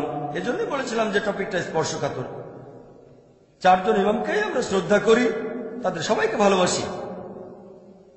আর মুসলিম উম্মার একতার জন্য যে সমাধানটা, সেটা আমাদের কাছেই আছে। লেকচারের শুরুতে যে আয়াতটা বলেছিলাম, আল্লাহ পবিত্র কোরআনে বলেছেন, সূরা ইমরানের 103 নম্বর আয়াতে বলা হয়েছে, ওয়াতাসিমু বিহাবলিল্লাহি জামিআন ওয়া লা তাফাররাকু। তোমরা সবাই আল্লাহর রজ্জু শক্ত করে ধরো, পরস্পর বিচ্ছিন্ন হও না। আল্লাহ তাআলার রজ্জু কোনটা? আল্লাহর রজ্জু হলো এই পবিত্র কোরআন। আল্লাহ বলেছেন, তোমরা সবাই আল্লাহর রজ্জু শক্ত করে ধরো, পরস্পর বিচ্ছিন্ন হও না। ওয়াতাসিমু বিহাবলিল্লাহি জামিআন ওয়া লা তাফাররাকু। সবাই আল্লাহর রজ্জু শক্ত করে ধরো, পরস্পর বিচ্ছিন্ন হও না। শক্ত করে ধরো আর বিচ্ছিন্ন হও না, ডাবল গুরুত্ব, দ্বিগুণ গুরুত্ব।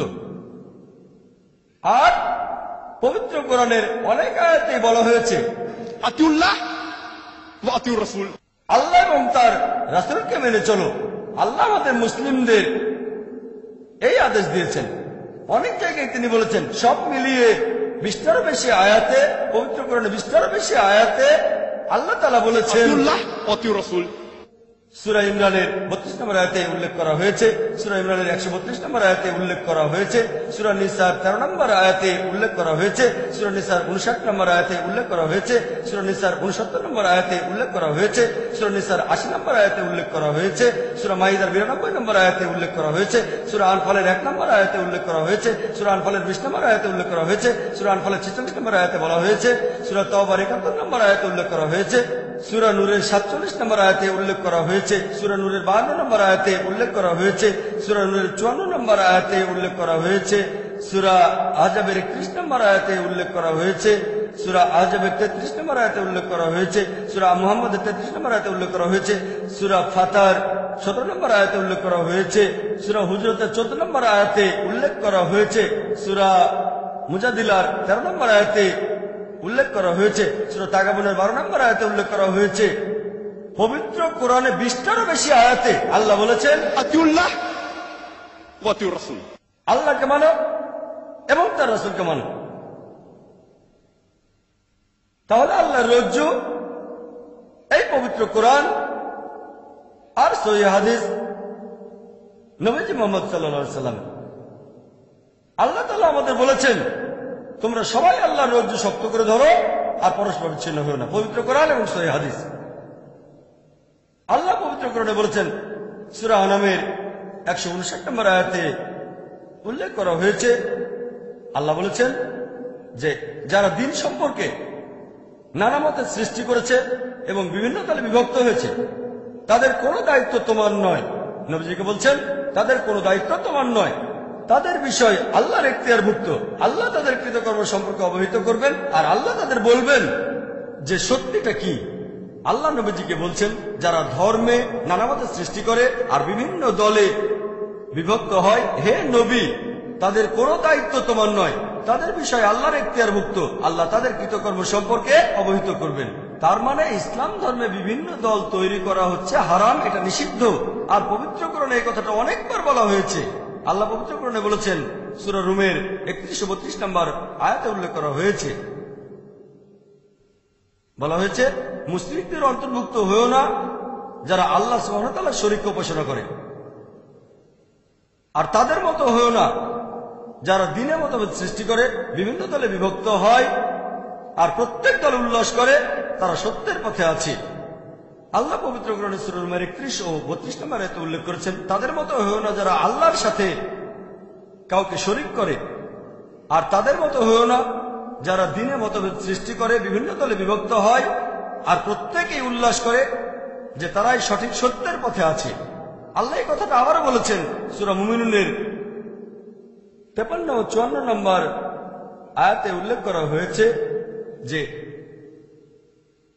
তাদের মতো হয়েও না যারা দ্বীনে মতভেদ সৃষ্টি করে আর বিভিন্ন দলে বিভক্ত হয় এবং তারা প্রত্যেকেই উল্লাস করে যে একমাত্র আমরাই সত্যের পথে আছি। এছাড়াও পবিত্র কোরআনে সূরা শুরার 13 ও 14 নম্বর আয়াতে উল্লেখ করা হয়েছে যে তোমরা দ্বীনকে প্রতিষ্ঠিত করো আর কোন রকম মতভেদ সৃষ্টি করো না। পবিত্র কোরআনে এরকম আরো অনেক আয়াতে বলা হয়েছে বিভিন্ন দলে বিভক্ত হয়েও না। তাহলে ইসলাম ধর্মে বিভিন্ন দল তৈরি করা এটা হারাম, এটা নিষিদ্ধ। 4টা রেফারেন্স দিলাম, এরকম আরো আছে। তবে যদি কোনো মুসলিমকে জিজ্ঞেস করি যে আপনি কি, আপনার ধর্মটা কি, কেউ বলবে আমি হানাফি, কেউ বলবে আমি শাফি, কেউ বলবে আমি হামলি, কেউ বলবে আমি মালিকি, কেউ বলবে আমি সালাফি, কেউ বলবে আমি আহলে হাদিস।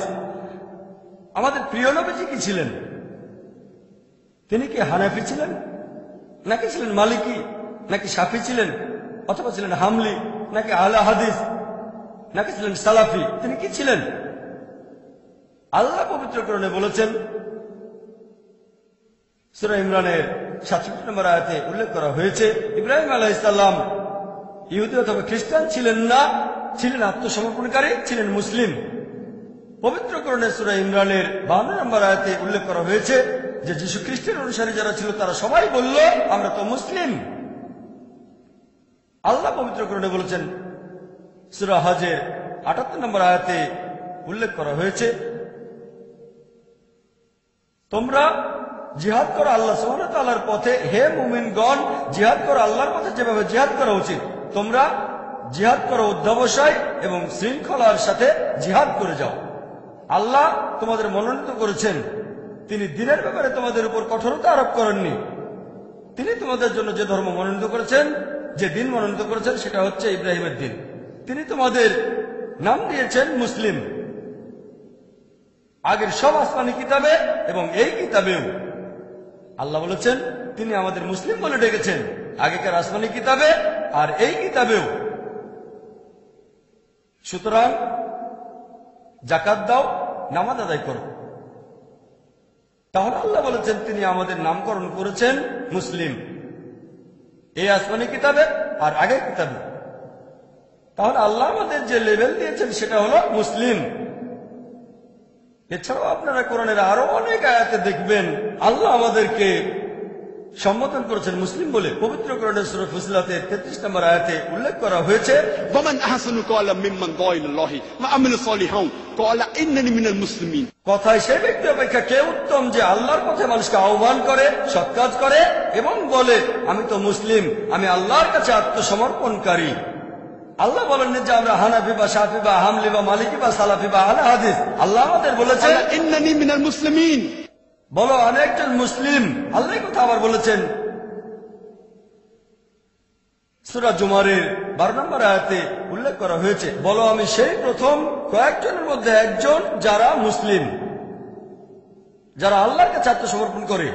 আল্লাহ বলছেন বলো তুমি সেই প্রথম কয়েকজন মুসলিমের ভেতরে একজন।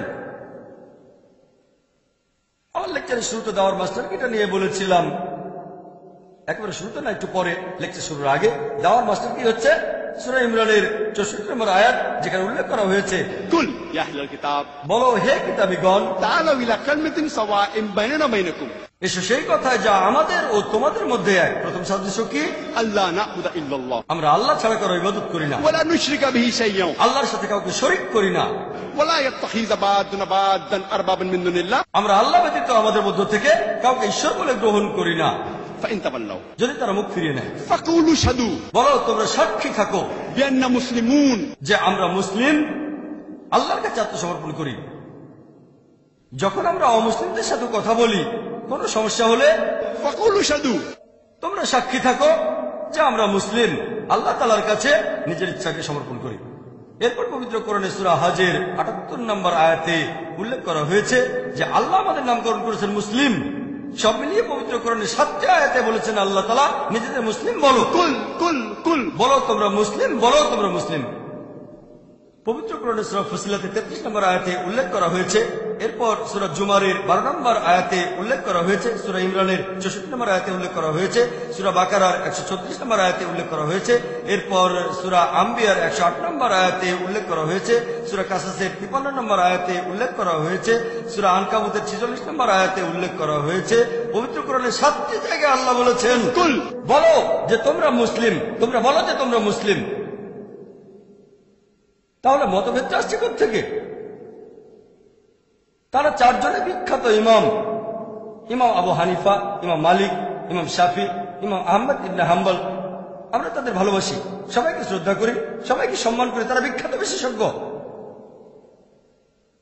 কিন্তু আমরা যদি এই ইমামদের জীবন কাহিনী পড়ি, তাহলে তাদের কথাগুলো আমরা বুঝতে পারবো সত্যিকার ভাবে। যদি ইমাম শাফির জীবন কাহিনী পড়েন, ইমাম আবু হানিফার জীবন কাহিনী পড়েন, তিনি আগে এসেছেন। তিনি জন্মেছিলেন 701 খ্রিস্টাব্দে সি খ্রিস্টিয়ান এরা, আর মারা গেছেন 767 খ্রিস্টাব্দে সি হিজরি 150 হিজরি সালে। তিনি বলেছেন আবু ইউসুফের বর্ণনা অনুযায়ী, আবু হানিফার একজন ছাত্র, ইমাম আবু হানিফা বলেছেন যে হে ইয়াকুব, হে ইয়াকুব, তারা অভিশপ্ত হোক যারা আমার মতামতগুলো লিখে রাখে, কারণ আমি হয়তো আজকে কিছু বললাম, কালকেই সেটা বাদ দিতে পারি। হয়তো আগামীকাল একটা মতবাদ দেব, পরের দিনই সেটা বাতিল করব। ইমাম আবু হানিফা বলেছেন হে ইয়াকুব, তারা অভিশপ্ত হোক যারা আমার মতবাদগুলো লিখে রাখে, কারণ আজকে হয়তো একটা মতামত দেব, কালই সেটা বাদ দিয়ে দেব। হয়তো আগামীকাল একটা মতবাদ দেব, পরের দিনই বাতিল করে দেব। তাহলে আবু হানিফা, আল্লাহ তাকে শান্তিতে রাখুন, রহমতুল্লাহ আলাইহি, তিনি তার মতামত লিখে রাখাকে উৎসাহিত করেননি। যদি না সেটার ব্যাপারে সবাই একমত হয়, সব বিশেষজ্ঞ আর ছাত্ররা যদি একমত হয়, সেক্ষেত্রে অনুমতি দিয়েছেন। এটা বাদে তার মতামত লিখে রাখা তিনি পছন্দ করতেন না। আর ইমাম হানিফার একজন ছাত্রের কথা অনুযায়ী জুফার, তিনি বলেছেন যে ইমাম আবু হানিফা, তিনি বলেছেন যে আমাদের সাবধান থাকতে হবে, আমাদের মতামত, আমরা তো মানুষ, সেজন্য ভুল হয়ে যেতে পারে। আমি আজকে যে মতটা দিয়েছি, আবু হানিফা বলেছেন, বর্ণনা দিয়েছেন আবু হানিফার একজন ছাত্র জুফার, যে আমি লোকজনকে নিষেধ করি কোন প্রমাণ ছাড়া মতামতটা প্রচার করতে, যে মতামতটা আমি দিয়েছি। আবু হানিফা বলেছেন যে আমি লোকজনকে নিষেধ করি কোন রকম প্রমাণ ছাড়া তারা যেন আমার মতামতগুলো প্রচার না করে। কোন প্রমাণ ছাড়া আমার মতামতগুলো প্রচার করো না, আমার ফতোয়াগুলো অন্যদের কাছে প্রচার করো না। তার মানে যদি আপনি কোনো প্রমাণ না পান তাহলে ইমাম আবু হানিফার মতামতগুলো প্রচার করবেন না। তিনি লোকজনকে নিষেধ করেছেন যদি তারা কোনো প্রমাণ না পায় তাহলে ইমাম আবু হানিফার মতামতগুলো যেন প্রচার না করে, এটা বলেছেন ছাত্র জুফার। এরপর আরো দেখবেন যে ইমাম ইবনে আব্দুল বার্ক, ইমাম ইবনে আব্দুল বার্ক তিনি লিখেছেন, তিনিও একজন শ্রদ্ধেয় ইমাম। তিনি বলেছেন যে আবু হানিফা বলেছেন, ইমাম আবু হানিফা বলেছেন যে সহিহ হাদিসই আমার মাযহাব। যদি তোমরা সহিহ হাদিস খুঁজে পাও সেটাই আমার মাযহাব, যদি তোমরা একটা সহিহ হাদিস পাও সেটাই আমার জীবন দর্শন, সেটাই আমার মাযহাব। আর আবু হানিফা রাদিয়াল্লাহু আনহুর এক ছাত্র মুহাম্মদের কথা অনুযায়ী বলেছেন, আবু হানিফা বলেছেন যে ইমাম আবু হানিফা বলেছেন যদি আমার কোন একটা ফতোয়া, আমার কোন একটা মতামত আল্লাহর কিতাবের বিরুদ্ধে যায় এবং তার রাসূলের কথার বিরুদ্ধে যায়, আমার সে মতামত বাতিল করে দাও। তার মানে যদি ইমাম আবু হানিফার এমন কোন ফতোয়া পান যেটা আল্লাহ এবং রাসূলের বিরুদ্ধে যায়, কোরআন হাদিসের বিরুদ্ধে যায়, সেই ফতোয়া বাতিল করে দেন। আর লোকজন যখন জিজ্ঞেস করে আমার ওযু কি ভাঙবে যদি দুর্ঘটনাবশত কোনো মহিলাকে স্পর্শ করি, অথবা কেউ যদি জিজ্ঞেস করে যে সূরা ফাতিহা শেষ হলে আমরা শব্দ করে আমিন বলবো না কি বলবো না, তখন আমি বলি যে আমি সূরা ফাতিহা শেষ হলে শব্দ করে আমিন বলি। ধরেন ইমাম জামাতে পড়াচ্ছেন ফজরের নামাজ অথবা মাগরিব বা ইশার নামাজ, ইমাম যখন বললেন আমি শব্দ করি বলি আমিন। আর এই কারণেই আমি একজন পাক্কা হানাফি। আবু হানিফা বলেছেন যদি দেখো আমার কোন মতামত, আমার কোন ফতোয়া আল্লাহর কিতাব এবং রাসূলের বিরুদ্ধে যাচ্ছে, আমার ফতোয়া বাতিল করে দাও। তাই আমি ইমাম হানিফার ফতোয়া বাতিল করছি যে শব্দ করে আমিন বলো না, আর আমি সূরা ফাতিহা শেষ হলে জোরে করে আমিন বলছি। এই কারণেই আমি একজন পাক্কা হানাফি। হানাফি শব্দের অর্থ যে ইমাম আবু হানিফার শিক্ষাকে অনুসরণ করে। তাই আমি বলবো আমি একজন পাক্কা হানাফি 100%। অন্যান্য হানাফিরা হয়তো 60 বা 70%। সহিহ হাদিস আমার মাযহাব। আর ইবনে ওয়াহাবের কথা অনুযায়ী তিনি বলেছেন একদিন কিছু লোক ইমাম মালিককে জিজ্ঞেস করলো যে ওযু করার সময় আমাদেরকে কি পায়ের আঙ্গুলের ভেতরেও খুব ভালো করে পরিষ্কার করতে হবে? ইমাম মালিক বললেন নবীজি এটা করতেন না, করার প্রয়োজন নেই। এরপর যখন সবাই চলে গেল ইবনে ওয়াহাব ইমাম মালিককে বললেন, একটা হাদিসের উদ্ধৃতি দিলেন, সেই হাদিসটার বর্ণনা দিলেন। এখানে সম্পর্কে বলা হয়েছে যে আমাদের নবীজি ওযুর সময় তার পায়ের আঙ্গুলের ভেতরেও পরিষ্কার করতেন। ইমাম মালিক বললেন ঠিক, এটা তো ভালো হাদিস, সহিহ হাদিস। পরবর্তীতে যদি কেউ ইমাম মালিককে প্রশ্ন করত যে ওযু করার সময় কি আমরা পায়ের আঙ্গুলের ভেতরে পরিষ্কার করব, তিনি বলতেন হ্যাঁ। মতামতটা বদলে ফেললেন। তাহলে সহিহ হাদিসে যা বলা হয়েছে তার মতামতটা সেই অনুযায়ী হবে। আর ইমাম মালিক আল্লাহ তাকে শান্তিতে রাখুন, তিনি বলেছেন যে আমি তো একজন মানুষ, আমার ভুল হতে পারে, মাঝে মধ্যে আমার কথা সঠিক, আমার মতামতটা ভুল হতে পারে, আর মাঝে মধ্যে আমি সঠিক। তবে আমার কোন মতামত যদি আল্লাহ এবং তার রাসূলের বিরুদ্ধে যায়, আমার মতামত বাতিল করে দাও। একই কথা। যদি ইমাম মালিকের কোন মতামত, ইমাম মালিক রাদিয়াল্লাহু আনহু নিজেই বলেছেন, আল্লাহ তাকে শান্তিতে রাখুন, যদি দেখো আমার কোন মতামত, আমার কোন ফতোয়া আল্লাহ এবং রাসূলের বিরুদ্ধে যাচ্ছে, আমার ফতোয়া বাতিল করে দাও, সেটাকে বাতিল করে দাও। তাহলে মালিকিরা যখন নামাজ আদায় করে তারা হাত দুটো ঝুলিয়ে রাখে। কিন্তু যদি আমরা আবু দাউদের হাদিস পড়ি, 1 নম্বর খণ্ড 755 নম্বর হাদিস আর 757 নম্বর হাদিস বলছে যে তোমরা হাত বাঁধবে নাভির নিচে। তবে এটা জয়ীফ হাদিস, এই দুটো জয়ীফ হাদিস। এটা বলেছেন ইমাম আবু দাউদ। আবু দাউদ 1 নম্বর খণ্ড 756 নম্বর হাদিস বলছে তোমরা নাভির উপরে হাত বাঁধো। এটার ভিত্তি জয়ীফ হাদিসটা চেয়ে বেশ শক্ত। কিন্তু পরের হাদিসটা আবু দাউদ 1 নম্বর খণ্ড 758 নম্বর হাদিস বলা হয়েছে যে নামাজ আদায় করার সময় তোমরা হাত বাঁধবে তোমাদের বুকের উপর। বলা হয়েছে এটা আরো শক্ত হাদিস, যদিও এটা মুরসাল হাদিস।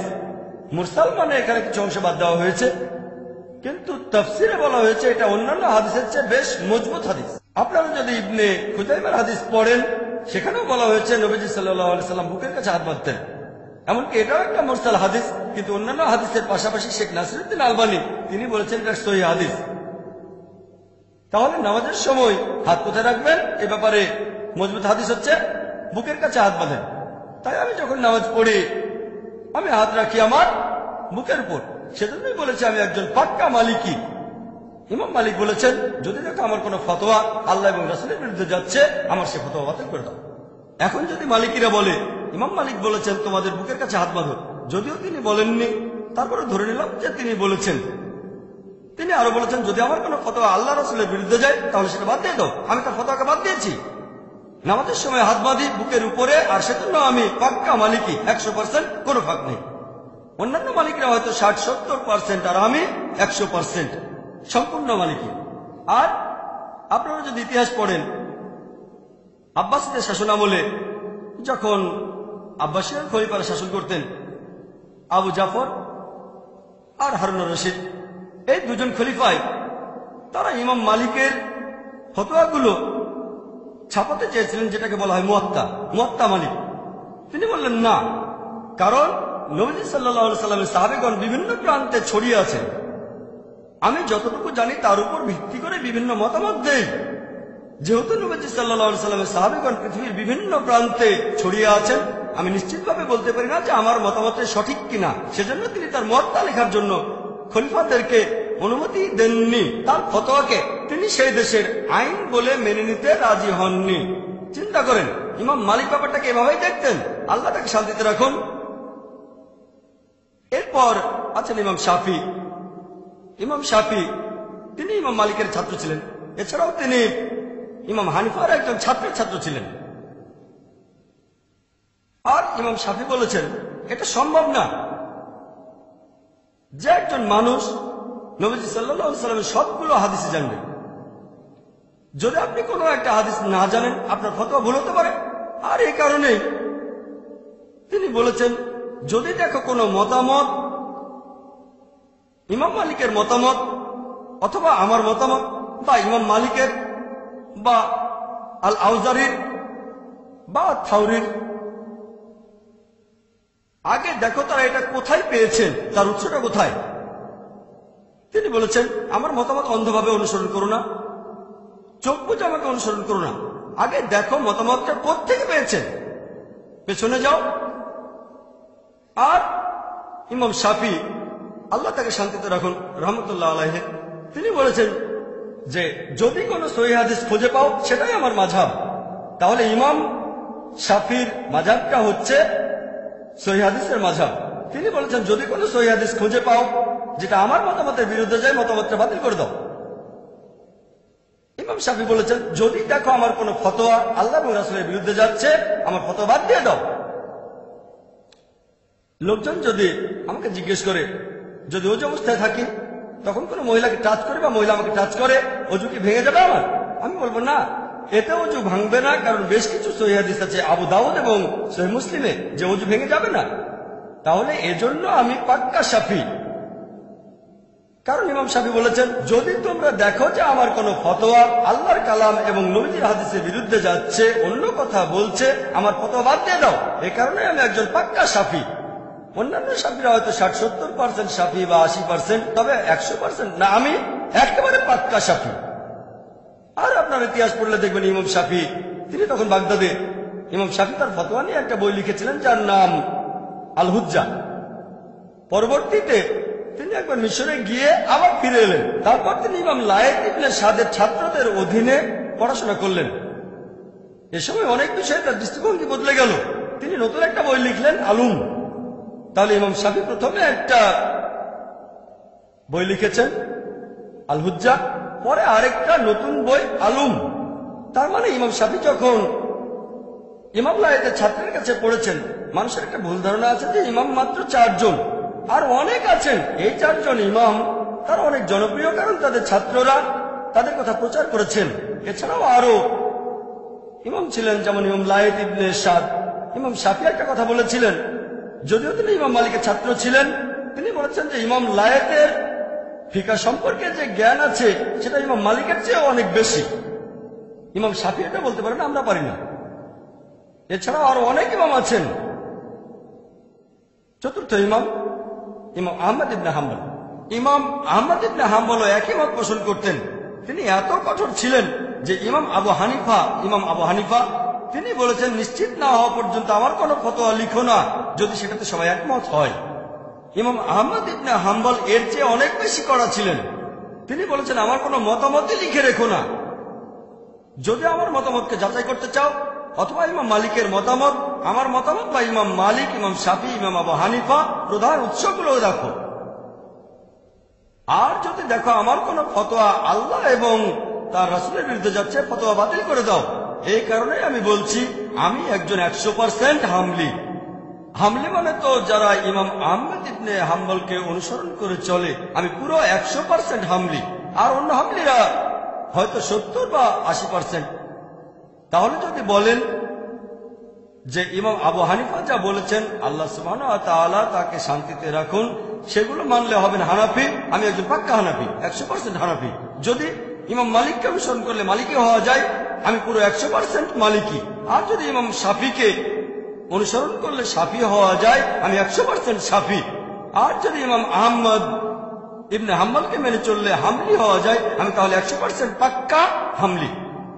কারণ এই চারজন বিখ্যাত ইমামই বলেছেন, যদি দেখো আমার কোন ফতোয়া আল্লাহ এবং রাসূলের বিরুদ্ধে যাচ্ছে, আমার ফতোয়া বাদ দিয়ে দাও তোমরা। দেখেন, এই চারজন ইমামের অনুসারী এই মাযহাবগুলো আসলে কি? মাযহাব শব্দটার অর্থ কি? মাযহাব মানে পথ, যাওয়ার রাস্তা অথবা যাওয়ার সময়। মাযহাবের আরেকটা প্রতিশব্দ সুন্নাহ। সুন্নাহ শব্দটার অর্থ পথ। নবীজির সুন্নাহ মানে নবীজির দেখানো পথ। তাহলে এই চারজন বিখ্যাত ইমামের মাযহাব ছিল আমাদের নবীজির মাযহাব। চারজন ইমামই বলেছেন, যদি কোনো সহিহ হাদিস পাও আমার ফতোয়া বাদ দাও। তার মানে এই চারজন ইমাম তাদের মাযহাব ছিল আমাদের রাসূলের মাযহাব। সহজ, রাসূলের দেখানো পথ। ইমাম আবু হানিফা রাদিয়াল্লাহু আনহু, আল্লাহ তাকে শান্তিতে রাখুন, তিনি নতুন করে হানাফি মাযহাব বলে কিছু চালু করেননি। ইমাম মালিকি মাযহাব নামে নতুন কিছু চালু করেননি। ইমাম শাফি নতুন করে শাফি মাযহাব চালু করেননি তিনি। ইমাম আহমদ ইবনে হাম্বল তিনি হামলি মাযহাব নামে নতুন কিছু চালু করেননি। তারা সবাই নবীজির মাযহাব অনুসরণ করেছেন। খ্রিস্টানদের মধ্যেও এরকম একটা ভুল ধারণা আছে, যীশু খ্রিস্ট খ্রিস্টান ধর্ম প্রচার করতে আসেননি, তিনি এসেছিলেন ইসলাম প্রচার করতে। একইভাবে এই চারজন ইমামের সবাই এসেছিলেন আমাদের জ্ঞান দিতে, আল্লাহ এবং রাসূলের বিভিন্ন নির্দেশের ব্যাখ্যা দিতে। তারা নবীজি সাল্লাল্লাহু আলাইহি ওয়াসাল্লামের মাযহাব ছাড়া অন্য কোনো মাযহাবে ছিলেন না।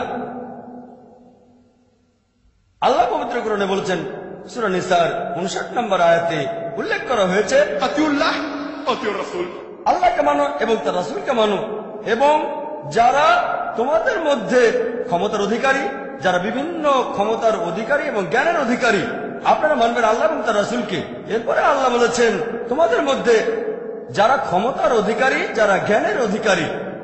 তবে আয়াতটা এখানে শেষ হয়ে যায়নি, এখানে আরো বলা হয়েছে, যদি তাদের মতভেদ থাকে আল্লাহ এবং রাসূলের কাছে ফিরে যাও। তাহলে যাদের জ্ঞান আছে, ইমাম শাফি, ইমাম আহমদ ইবনে হাম্বল, ইমাম মালিক, ইমাম আবু হানিফা, আল্লাহ তাদের শান্তিতে রাখুন সবাইকে, তাদের মতভেদ থাকলে আল্লাহ এবং রাসূলের কাছে ফিরে যাবেন। চারজন ইমাম একই কথা বলেছেন, যদি আমার ফতোয়া আল্লাহ এবং রাসূলের বিরুদ্ধে যায়, আমার ফতোয়া বাদ দাও। আল্লাহ একই কথা বলেছেন, আল্লাহ এবং রাসূলকে মানো। এবং যারা ক্ষমতার অধিকারী, যারা জ্ঞানের অধিকারী, তাদের মতভেদ থাকলে আল্লাহ এবং রাসূলের কাছে ফিরে যাও। যদি আল্লাহ এবং শেষ বিচারের দিনে বিশ্বাস রাখো, কারণ এটাই হলো উত্তম এবং পরিণামে প্রকৃষ্টতর। কোন রকম মতভেদ থাকলে আমরা কি করব? আল্লাহ এবং রাসূলের কাছে ফিরে যাব। ব্যাপারটা খুব সহজ। তবে কিছু মুসলিম আছে যারা আমাকে প্রশ্ন করতে পারে, ভাই জাকির ভালো, যেসব লোকের কোরআন এবং হাদিসের যথেষ্ট জ্ঞান আছে, তাদের জন্য এটা সহজ যে কোনটা ভুল আর কোনটা ঠিক, কোনটা সহিহ হাদিস আর কোনটা জয়ীফ হাদিস। এখন আমরা কিভাবে সাধারণ মুসলিম হিসেবে, কমন মুসলিমরা বুঝতে পারবো যে কোনটা ঠিক আর কোনটা ভুল? প্রশ্নটা খুবই সুন্দর। আমি তাদের বলি, তারা বলে এই জন্য আমরা তাকলিদ করি। তখন তাদের বলি, এই তাকলিদ শব্দটার অর্থ কি? তাকলিদ মানে দেখেন, কোন ইমামের কথাগুলো অনুসরণ করলে সেটাকে তাকলিদ বলা হয় না, হবেন মুকাল্লিদ। যদি আপনি প্রমাণ করে দেখান আপনার ইমাম ভুল করেছেন, তারপর সেটা শুধরে দিলেন, তখনও আপনি থাকবেন মুকাল্লিদ। যেমন ধরেন, যদি আপনার মায়ের হার্টে কোনো সমস্যা থাকে, ঠিক হার্টে সমস্যা আছে, তাহলে ডাক্তার লাগবে। এখন কার কাছে যাবেন? ডাক্তার কাছে তো যাবেন না, যাবেন একজন হার্ট স্পেশালিস্টের কাছে। আপনি ভেবে দেখবেন এমবিবিএস, না না না না, এমডি, হ্যাঁ এমডি। এমডি কিসের উপরে? ব্রেনের উপর? না না না না, হার্ট। ঠিক আছে, তাহলে ডাক্তারের কাছে যাওয়ার আগে রিসার্চ করবেন। আপনি সেই ডাক্তারের ডিগ্রিটা দেখবেন। এমবিবিএস? না না না, এমডি। হ্যাঁ, কিসের উপরে এমডি? গাইনোকোলজি? না না না। কিডনি? না না না। ব্রেন? না না না। কার্ডিওলজি? হ্যাঁ ঠিক আছে। ডিএম, আরো উপরে এমডি অব মেডিসিন, তার চেয়ে বড় ডাক্তার হচ্ছে ডিএম। আগে রিসার্চ করে তারপরে ডাক্তারের কাছে যান। যে কোনো ডাক্তারকে তো দেখাবেন না। যদি রাস্তায় কেউ বলে আপনার মায়ের হার্টের সমস্যা, একটা কাজ করেন, আপনি কি সেটা করবেন? তার কথা শুনবেন না, আপনি রিসার্চ করবেন। একইভাবে তৃতীয় ক্যাটাগরি, আল্লাহ এবং তার রাসূলকে মানো। তৃতীয় ক্যাটাগরি হলো তোমাদের মধ্যে যাদের জ্ঞান আছে অথবা যারা হলো ক্ষমতার অধিকারী। আপনি রিসার্চ করবেন। একজন বিশেষজ্ঞ কোনো মত দিলে সেটা ঠিক হতে পারে, ভুলও হতে পারে, আপনি সব চেক করতে পারবেন না। ধরেন 10 জন বিশেষজ্ঞের মত শুনলেন, আপনি বললেন যে প্রথম বিশেষজ্ঞ প্রায় 30-40টা রেফারেন্স দিয়েছেন, আমি 20টা চেক করে দেখেছি, 20টাই কোরআন এবং সহিহ হাদিসে, তাহলে 21 নম্বরটা চেক করতে হবে না। এরপর তৃতীয় বিশেষজ্ঞকে দেখলেন, তারটা হলো মিক্সচার, কিছু আছে সহিহ হাদিস আর কিছু জয়ীফ হাদিস। তৃতীয় বিশেষজ্ঞ, তার বলা বেশিরভাগ কথাই হচ্ছে ভিত্তিহীন, সেখানে কোনো সহিহ হাদিস নেই। বুখারী, সহিহ বুখারী খোলেন, 7000-এরও বেশি হাদিস আছে, একটার সাথেও মিলে না। তাহলে অনেক বিশেষজ্ঞ আছেন, আপনি চেক করে দেখবেন। এখন আপনি চেক করে তারপর বুঝতে পারলেন যে হ্যাঁ প্রথম বিশেষজ্ঞ, হ্যাঁ কথা বলার সময় তিনি রেফারেন্স দেন, সব রেফারেন্সগুলো চেক করি কোরআন হাদিস দিয়ে। তারপর কি হবে? তাদের কোনো প্রশ্ন করলেন, 3 জন বিশেষজ্ঞ মতামত দিলেন, আপনি অটোমেটিক্যালি মানবেন প্রথম জনের কথা, কারণ এর আগে তার 20টা রেফারেন্স চেক করেছেন, সবগুলোই ঠিক ছিল। তাহলে ইনশাল্লাহ 21 নম্বর রেফারেন্সটাও ঠিক হবে। প্রত্যেক মুসলিম বিশেষজ্ঞের বলা সবকিছু চেক করতে পারবেন না। আপনি এখানে আগে রিসার্চ করে নেবেন। প্রথম যে বিশেষজ্ঞ, হ্যাঁ তিনি কোরআন হাদিস নিয়ে কথা বলেন, ধরেন মোট 4 জন বিশেষজ্ঞ, ইনি হলেন প্রথম বিশেষজ্ঞ।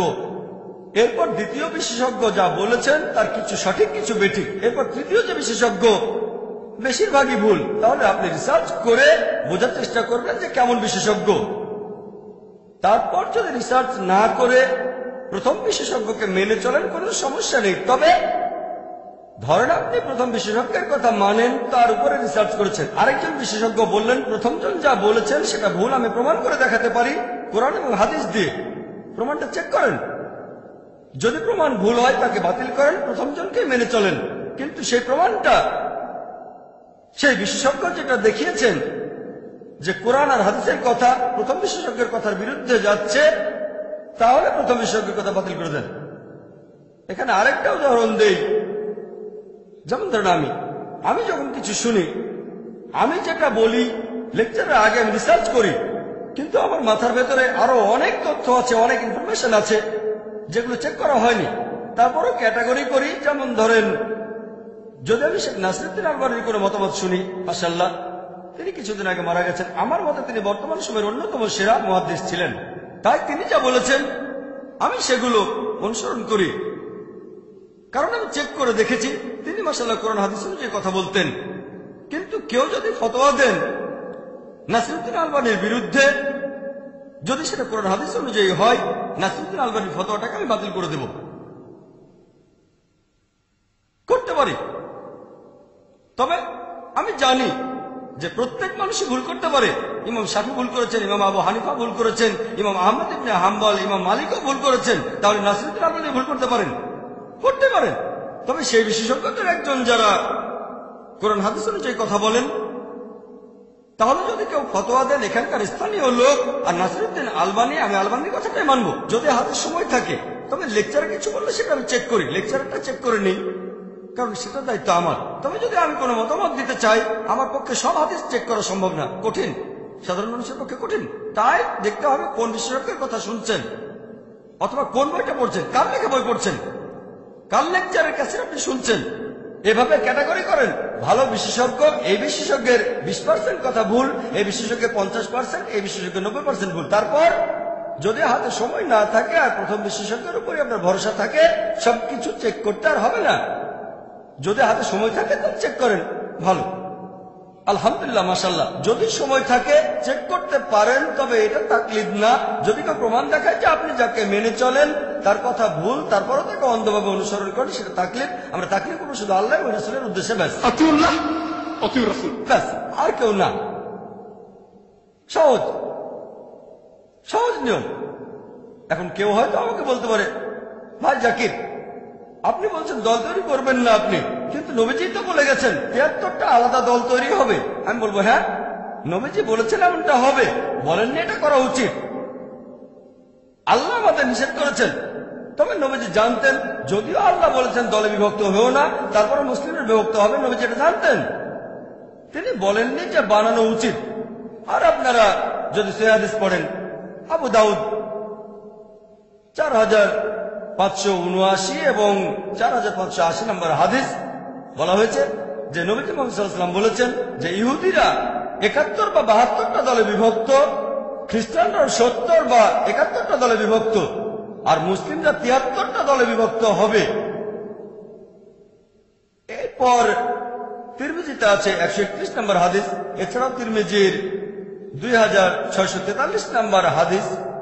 আমাদের নবীজি বলেছেন যে বনী ইসরাইল, ইহুদি এবং খ্রিস্টানরা মোট 72টা দলে বিভক্ত হয়েছে, তবে আমার উম্মাহ তারা 73টা দলে বিভক্ত হবে।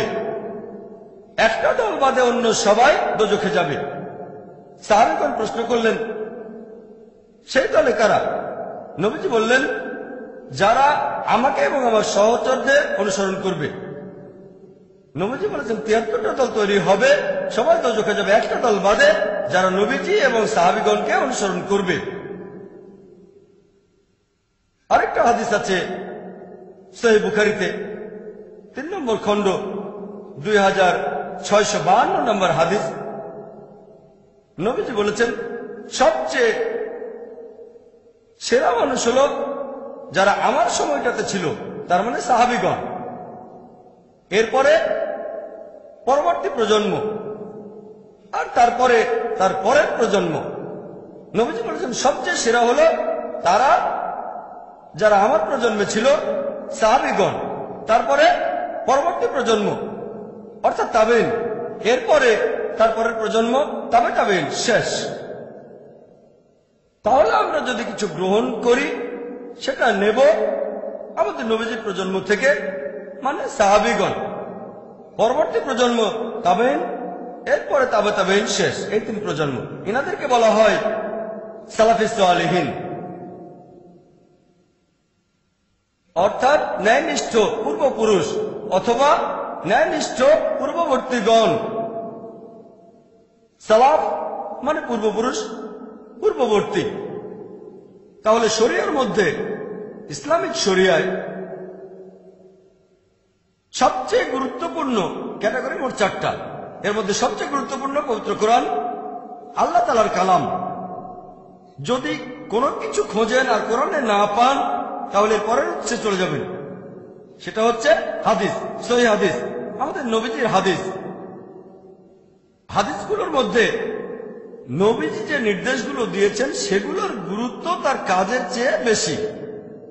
যদি নবীজির কথা আর কাজে পার্থক্য থাকে, কথার গুরুত্ব বেশি। তৃতীয় উৎস সেটা সাহাবীগণ, ইজমা। 3টা প্রজন্ম, সাহাবীগণ, তাবেঈন, তাবে তাবেঈন, ইজমা। সাহাবীগণের কয়েকজনের মতামত সেটা একজনের মতামতের চেয়ে বেশি গুরুত্ব পাবে। তারপর তাবেঈন, তাবে তাবেঈন। আর একেবারে শেষ উৎস হলো কিয়াস। যদি প্রথম 3টা উৎস থেকে কিছু না পান, কোরআনে পেলেন না, হাদিসে পেলেন না, তারপরে এই 3টা প্রজন্মের জীবন কাহিনীতেও কিছু পেলেন না, তখন ব্যবহার করবেন কিয়াস, সাদৃশ্য দেখে অনুমান করা। إن في خلق السماوات والأرض واختلاف الليل والنهار والفلك التي تجري في البحر بما ينفع الناس وما أنزل الله من السماء من ماء فأحيا به الأرض بعد موتها وبث فيها من كل دابة. About every move you make, it's time to share and to declare the hope in my heart won't break.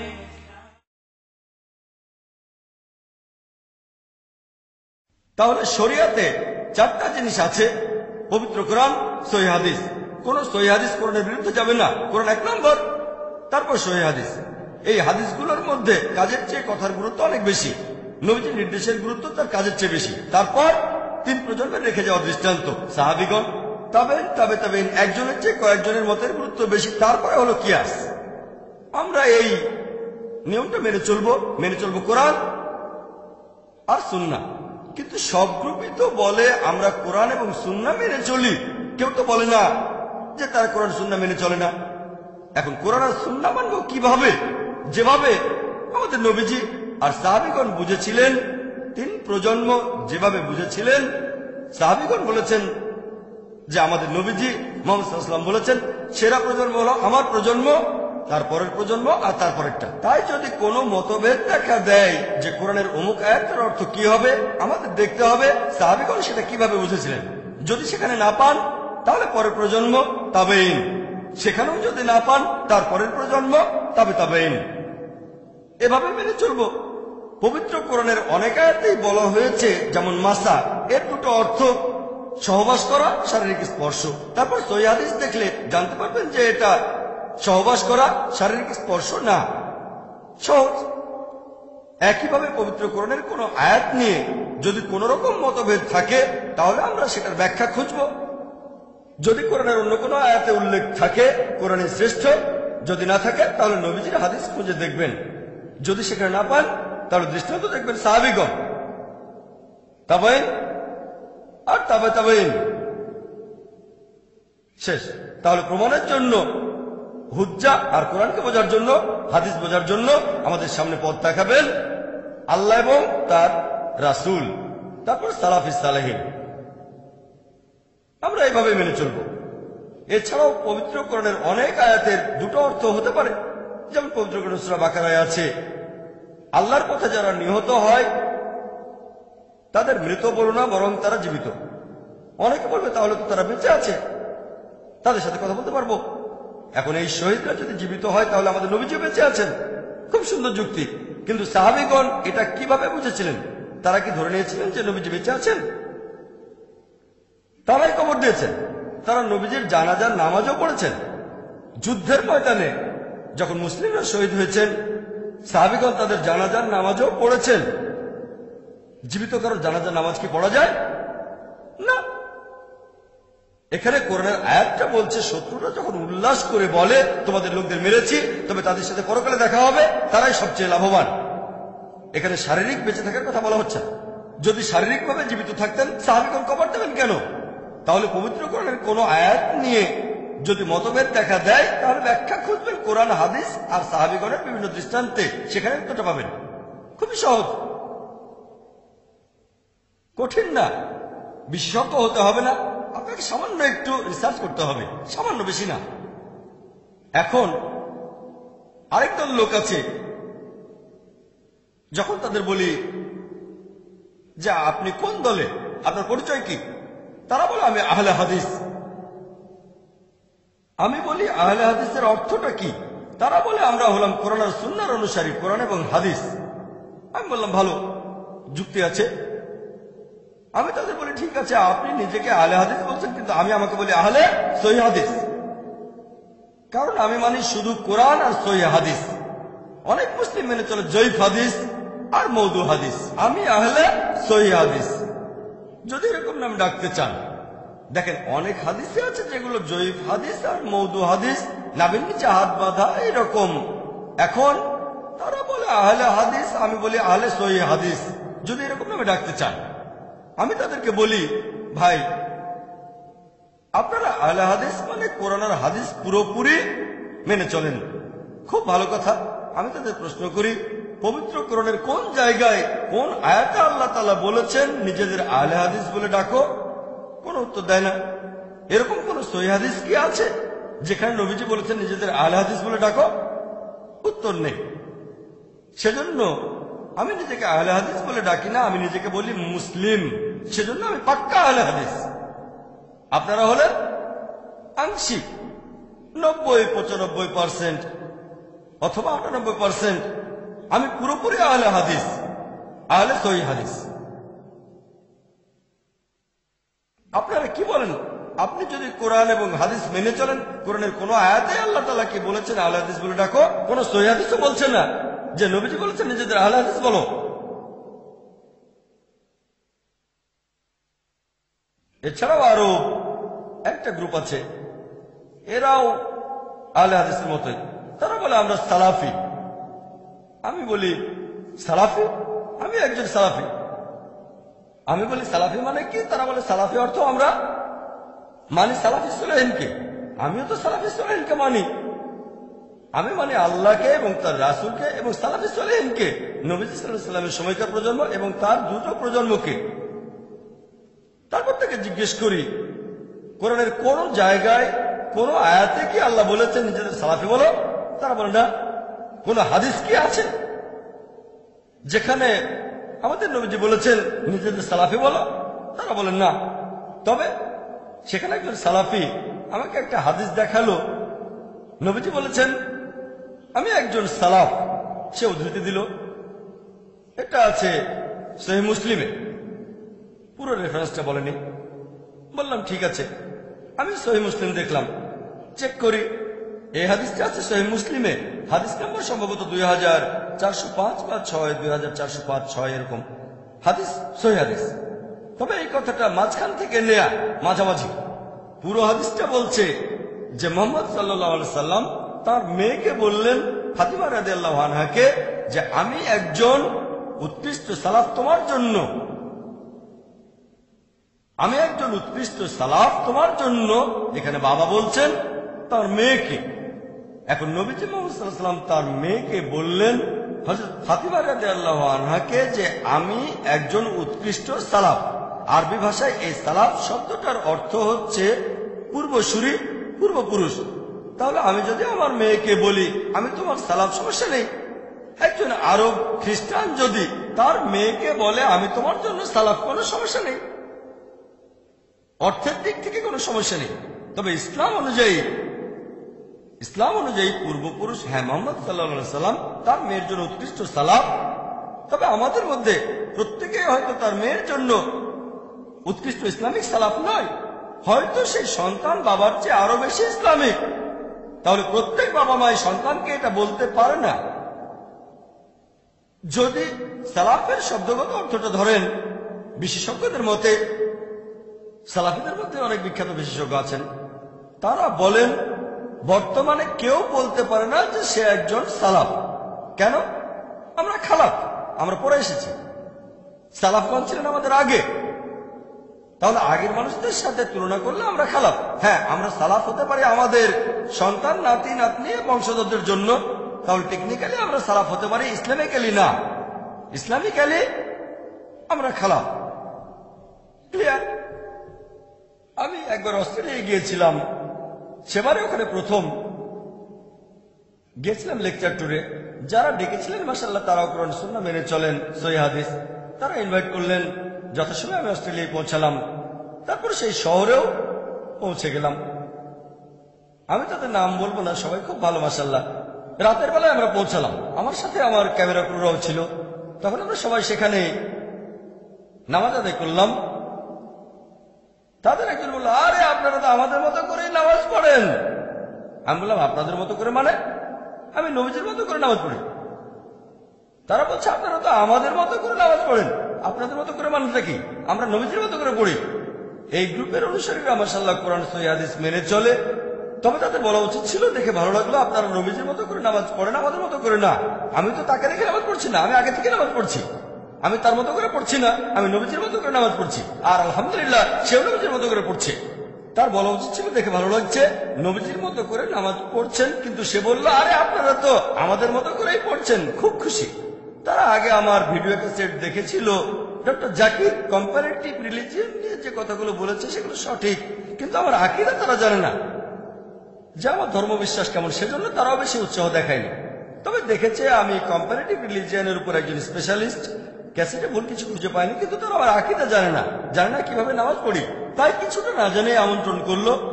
তারপর নামাজ পড়তে দেখে খুব খুশি হলো, আপনারা তো আমাদের মতো করে পড়েন। বললাম, না, নবীজির মতো করে পড়ি। তবে তারা সবাই খুব ভালো, মাশাআল্লাহ।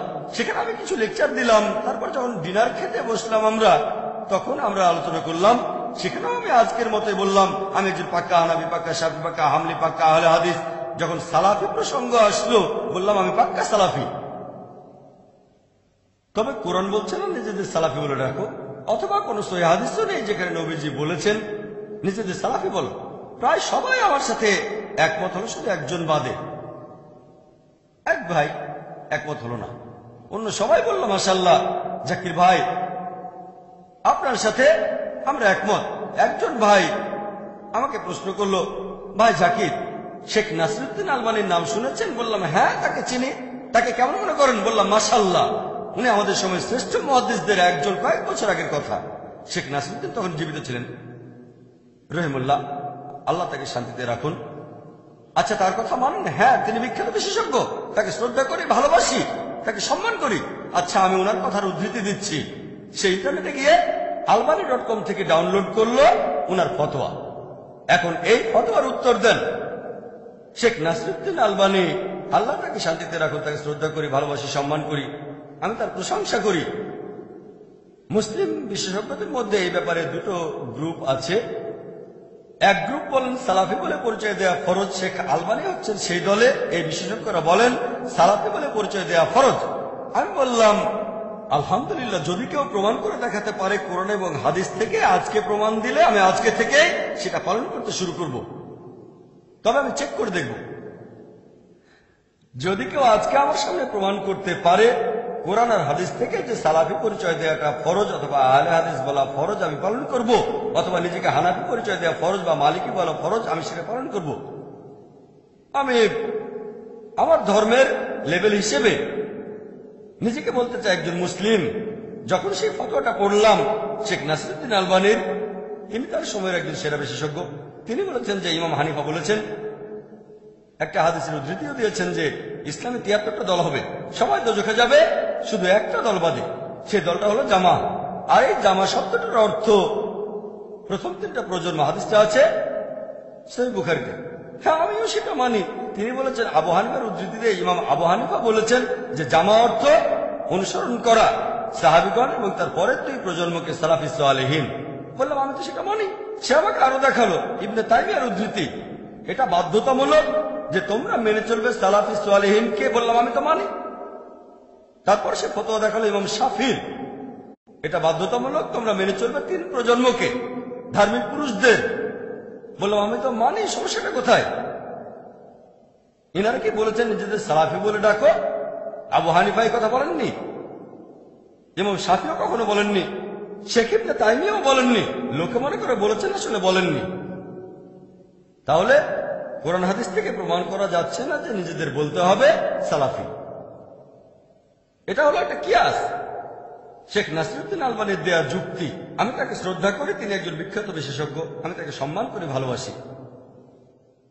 শেখ নাসিরুদ্দিন আলবানীকে একজন ইউজার প্রশ্ন করেছিল, ইন্টারনেটে albani.com গেলে দেখতে পাবেন, তিনি সেখানে যুক্তি দিয়েছেন কেন আমরা নিজেদের সালাফি সালেহীন বলবো।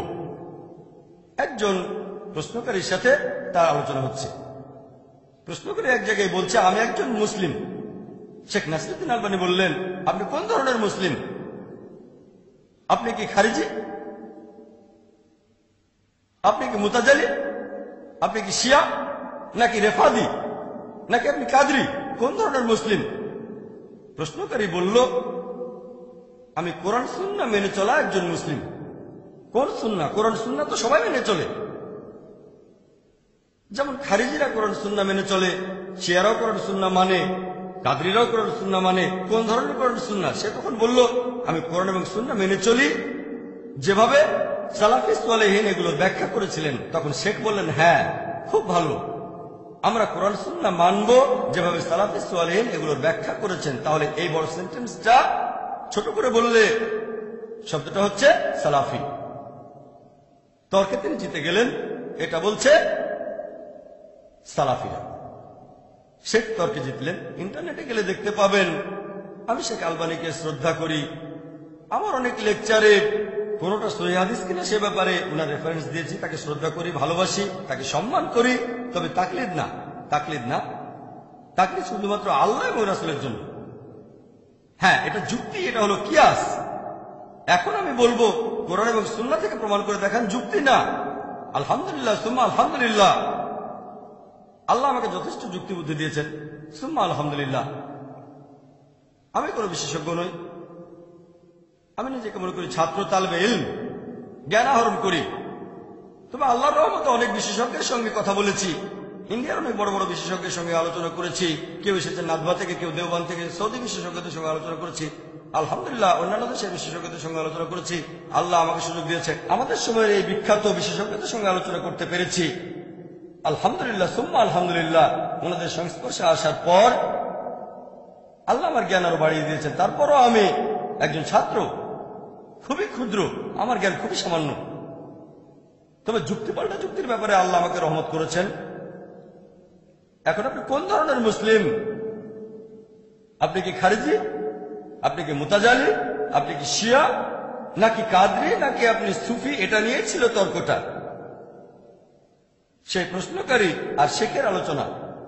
তখন সেই প্রশ্নকারী বলল, আল্লাহ তো কোরআনে বলেছেন নিজেদের মুসলিম বলে ডাকো। শেখ উত্তর দিয়েছিলেন, ইসলাম ছিল তখন মাত্র এক দল, এখন অনেক আলাদা দল।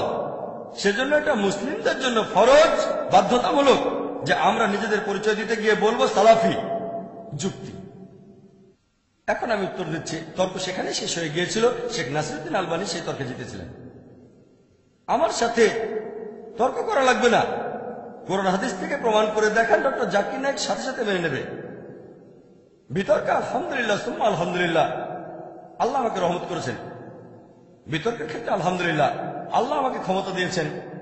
এখন আমি উত্তর দিচ্ছি, শেখ আলবানীকে আমি শ্রদ্ধা করি, আমি ওনার কাছে একেবারে তুচ্ছ।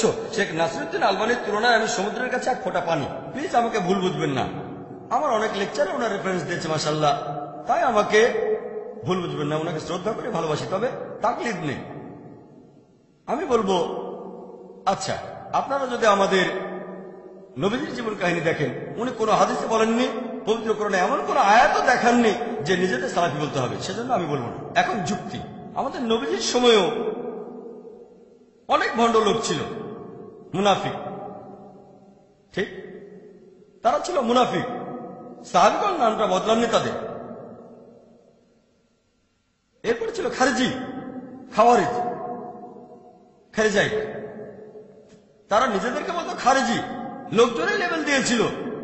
সাহাবীগণ তাদের বলতেন মুসলিম। সাহাবীগণকে বলেছেন তাদের নতুন নাম দাও না, সাহাবীগণ তারপরও তাদের বলেছেন মুসলিম। তারপর হচ্ছে মুতাজিলা, তাদেরকেও সবাই বলতো মুসলিম। তাহলে সেই সময় ধর্ম নিয়ে মতভেদ ছিল, এমন না যে ছিল না। এবার মূল প্রসঙ্গে আসি, যে শেখ নাসিরউদ্দিন আলবানী বলেছেন আমাদের পরিচয় দিতে গিয়ে বলা উচিত সালাফি। আমার প্রশ্ন, কোন সালাফি? কোন সালাফি? আমি প্রশ্ন করব, সালাফিদের মধ্যে এখন গ্রুপ আছে। আপনি কি কুতুবি, নাকি সুলুরি, নাকি মাদখালি? আরো কয়েকটা গ্রুপের নাম আমি বলতে পারি। দেখেন, আমি কারো বিরুদ্ধে বলছি না, প্লিজ আমাকে ভুল বুঝবেন না। আমি কাউকে ছোট করতে চাচ্ছি না। তবে সালাফিদের মধ্যে এখন অনেক গ্রুপ আছে। আপনি যদি কখনো ইংল্যান্ডে যান, মাশাআল্লাহ, সুবহানাল্লাহ, আল্লাহু আকবার, অনেকগুলো গ্রুপ আছে। আর সেখানে প্রত্যেকটা গ্রুপ আরেক গ্রুপের সাথে লড়াই করছে আর বলছে অন্য সালাফি গ্রুপগুলো কাফের। নাউজুবিল্লাহ। সময় পেলে এ প্রসঙ্গে পরে আলোচনা করব। এখন আপনি কোন সালাফিদের দলে যাবেন? আপনি যে লেভেলটায় বসাবেন সেখানে একটা পর্যায়ে বিভক্তি চলে আসতেই হবে।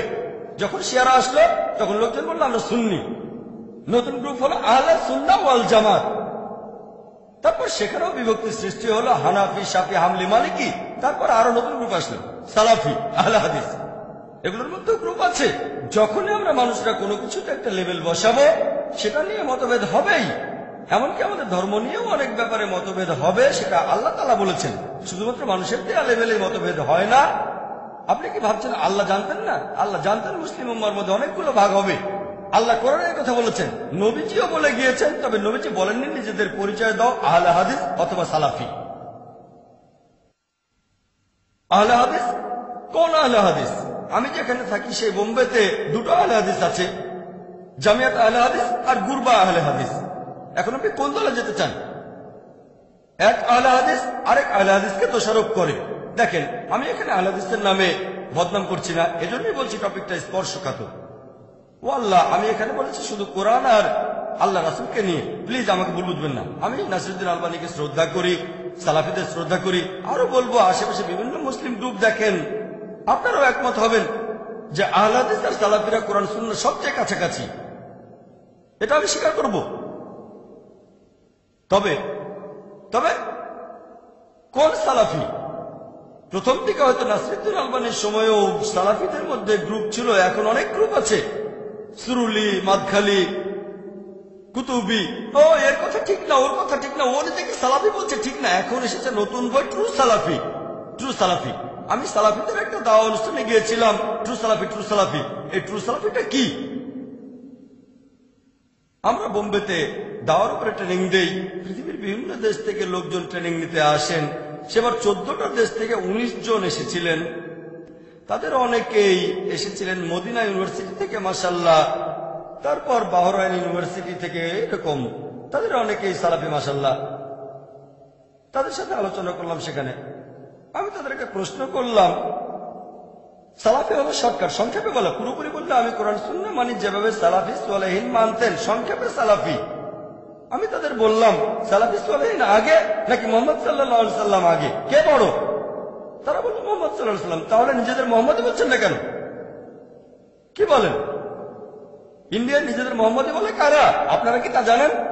জানেন আপনারা? আমরা কি তাদের কথা মানি না? ইন্ডিয়ায় কারা নিজেদের আহমদিয়া বলে ডাকে? এখন কে বড়, মুহাম্মদ সাল্লাল্লাহু আলাইহি ওয়াসাল্লাম না আল্লাহ? আল্লাহ। এখন যে আল্লাহর কাছে আত্মসমর্পণ করে তাকে বলা হয় মুসলিম। আমরা জানি মুসলিমদের মধ্যে অনেক দল আছে। নতুন নাম দিলে সেটার মধ্যে একটা বিভক্তি এসে যাবে। হানাফি মাযহাবে 4টা গ্রুপ আছে, শাফি মাযহাবে আছে কাদিম আর জাদিদ।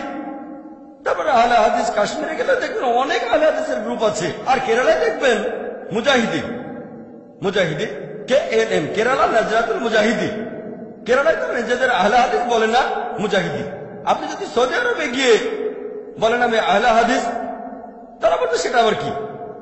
সৌদি আরবে খুব কম লোক জানে আহলে হাদিস শব্দটা কি। তারা সালাফি শব্দের সাথে পরিচিত। তবে সালাফি আর আহলে হাদিস দুটো আসলে একই রকম, শুধু নামটা আলাদা। কিছু দেশে দেখবেন আনসারি, ঠিক? তাহলে এক এক জায়গায় এক এক নাম। আর ইন্ডিয়ার আহলে হাদিসরা অনেক জায়গায় সালাফি নামে পরিচিত, ঠিক? তাহলে আমরা বুঝতে পারছি যে আপনি যদি লেভেল দিতে চান, সালাফির চেয়ে মোহাম্মদে বলা ভালো, মোহাম্মদের চেয়ে মুসলিম আরো ভালো। সেজন্য আমি বলি নবী এবং রাসূলকে মানবো। আর নিজেকে লেভেল দিতে চাইলে আমি যেটা দেব সেটা হচ্ছে মুসলিম, আর কিছু না। শুরুতেও মুসলিম, শেষেও মুসলিম।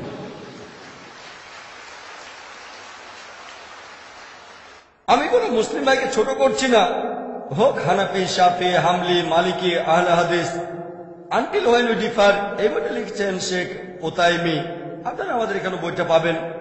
আনটিল হোয়েন উই ডিফার 36 পৃষ্ঠায় শেখ ওতাইমিকে একজন ইন্ডিয়ান প্রশ্ন করল, আমাদের এই দেশে অনেকে নিজেদের বলে ইখওয়ানি আর তাবলিগি, এরা কি সত্যের পথে আছে নাকি ভুল পথে? শেখ ওতাইমি উত্তরে বললেন, যদি কেউ ইসলাম প্রচারের সময়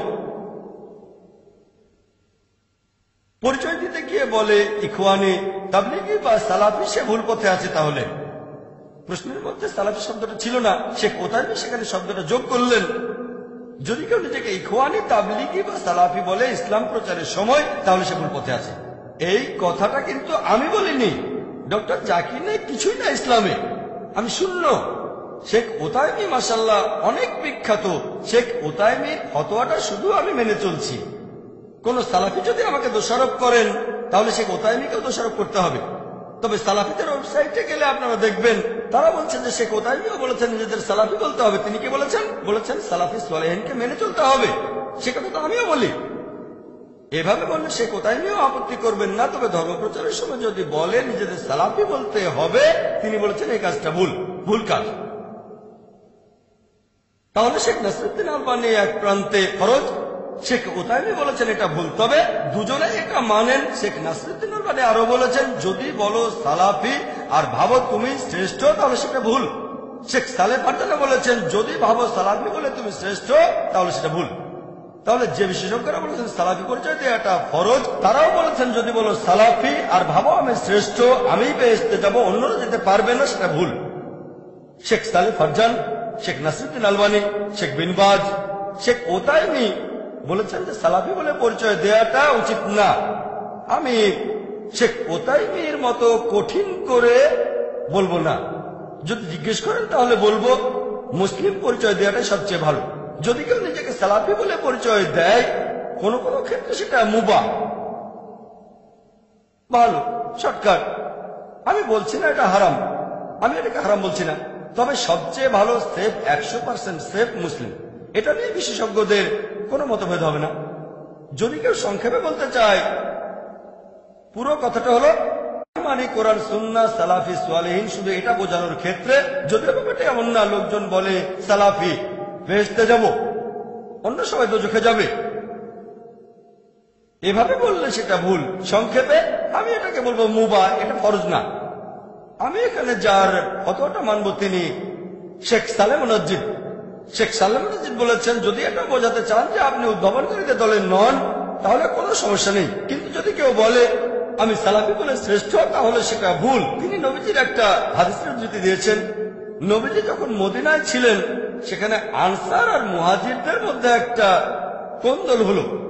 মুয়াজ্জিন ডাক দিল, ও আনসার তোমরা এখানে চলে এসো। আনসাররা তার কাছে চলে আসলো। তারপর মুয়াজ্জিন বলল, ও মুহাজির আমাকে সাহায্য করো। নবীজি তার কাছে এসে বললেন, এই জাহেলিয়ার সম্বোধনটার কারণটা কি? এমনিতে আনসার বলে ডাকা কিন্তু খারাপ না, মুহাজির ডাকটাও খারাপ না, কিন্তু এখানে গ্রুপ তৈরি হচ্ছে। আনসার আমাকে সাহায্য করো, মুহাজির আমাকে সাহায্য করো। নবীজি বলেছেন এটা হলো জাহেলিয়া সম্বোধন। আনসার একটা সুন্দর নাম, আনসার মানে সাহায্যকারী, আমাদের নবীজির সাহায্যকারী। মুহাজির মানে যারা হিজরত করেছে আল্লাহ এবং তার রাসূলের পথে, এটা সুন্দর নাম। তারপর নবীজি বলেছেন এটা হারাম, এটা নিজেকে শ্রেষ্ঠ বানানোর চেষ্টা। এটার উপর ভিত্তি করে আমি বলছি না সালাফি বলা হারাম, আমাকে ভুল বুঝবেন না। তবে সবচেয়ে ভালো হলো মুসলিম। যদি নিজেকে সালাফি বলেন আর কোথাও কোনো ভুল হয়ে যায় তাহলে আপনি সমস্যায় পড়তে পারেন, দোজখে যেতে পারেন, বিপজ্জনক হতে পারে।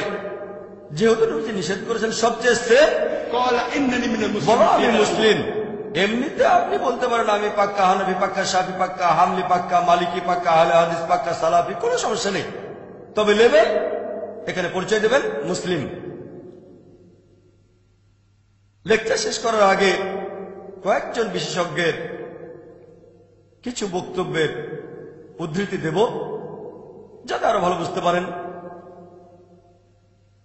এখন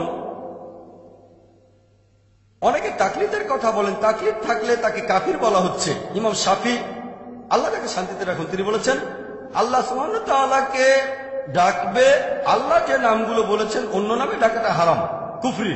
আল্লাহকে ডাকবেন যে নামে আল্লাহ এবং তার রাসূল ডেকেছেন, অন্য নামে না, অন্য নামে ডাকাটা সেটা হারাম। তবে কেউ যদি অন্য নামে ডাকে ব্যাপারটা না জেনে তাহলে সে কাফির নয়, ইমাম শাফি। শেখ ইবনে তাইমিয়া কি বলেছেন জানেন? তিনি বলেছেন যদি কেউ কোন মানুষকে সেজদা করে আর মনে করে এটাই তার দিন তাহলে সে অবিশ্বাসী নয়, শেখ ইবনে তাইমিয়া। যদি কেউ কোনো মানুষকে সেজদা করে, শেখ ইবনে তাইমিয়া বলেছেন যদি কেউ কোনো মানুষকে সেজদা করে, রক্ত মাংসের মানুষকে, আর ভাবে এটাই তার দিন তাহলে সে অবিশ্বাসী না, যতক্ষণ না কেউ তাকে ব্যাখ্যা করে বলে তারপরে সে মুখ ফিরিয়ে নেয়। শেখ ইবনে তাইমিয়া একজন বিশেষজ্ঞ। এছাড়াও আরো দেখবেন শেখ শাওখানি, তিনি বলেছেন যে যদি কেউ আল্লাহ ছাড়া অন্য কারোর সামনে নতজানু হয় ব্যাপারটা না জেনে, তাহলে সে অবিশ্বাসী নয়।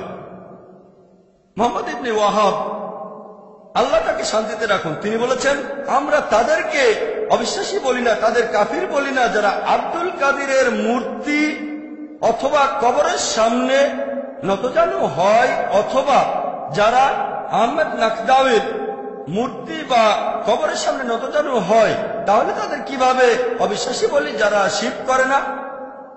আমরা বলি আমরা অনেক জানি, আমরা অন্যদেরকে বলি কাফির কাফির ইত্যাদি। লেকচার শেষ করার আগে নবীজির দুটো হাদিসের কথা বলবো। মুহাম্মদ সাল্লাল্লাহু আলাইহি ওয়াসাল্লাম বলেছেন, সহিহ মুসলিম 3 নম্বর খণ্ড 4565 নম্বর হাদিস, যে আরফাজা, আল্লাহ তাকে শান্তিতে রাখুন, উদ্ধৃতি দিয়েছেন যে আল্লাহ রাসূল বলেছেন একটা সময় আসবে যখন সমাজে অনেক খারাপ কাজ হবে, আর কখনো যদি কেউ মুসলিম উম্মার একতা নষ্ট করতে চায় তাকে তরবারি দিয়ে আঘাত করো, যদি সে তাতেও না থামে মেরে ফেলো। নবীজি বলেছেন যদি কেউ মুসলিম উম্মার একতা নষ্ট করতে চায় তাকে তরবারি দিয়ে আঘাত করো, যদি তাতেও না থামে তাকে মেরে ফেলো। সহিহ মুসলিম 3 নম্বর খণ্ড 4565 নম্বর হাদিস। লেকচার শেষ করার আগে নবী সাল্লাল্লাহু আলাইহি ওয়াসাল্লামের আরেকটা হাদিস আপনাদের বলবো। সহিহ বুখারী 4 নম্বর খণ্ড 3606 নম্বর হাদিস। এই হাদিসটা বলে আমি শেষ করব।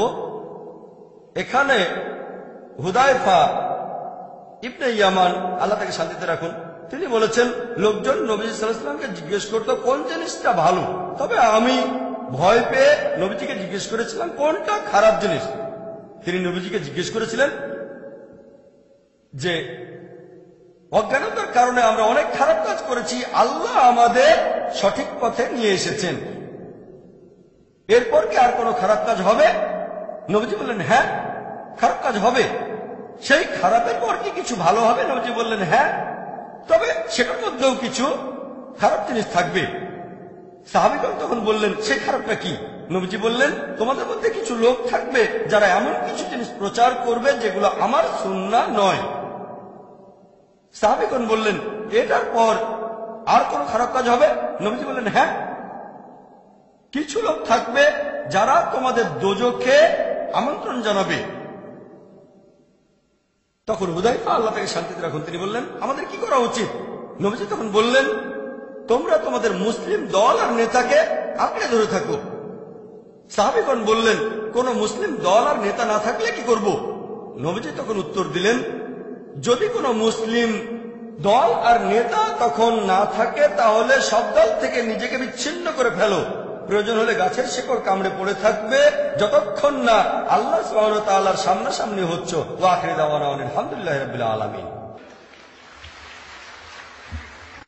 ইন্না ফী খালকিস সামাওয়াতি ওয়াল আরদি ওয়া ইখতিলাফিল লাইলি ওয়ান নাহারি والفلك التي تجري في البحر بما ينفع الناس وما أنزل الله من السماء من ماء فأحيا به الأرض بعد موتها وبث فيها من كل دابة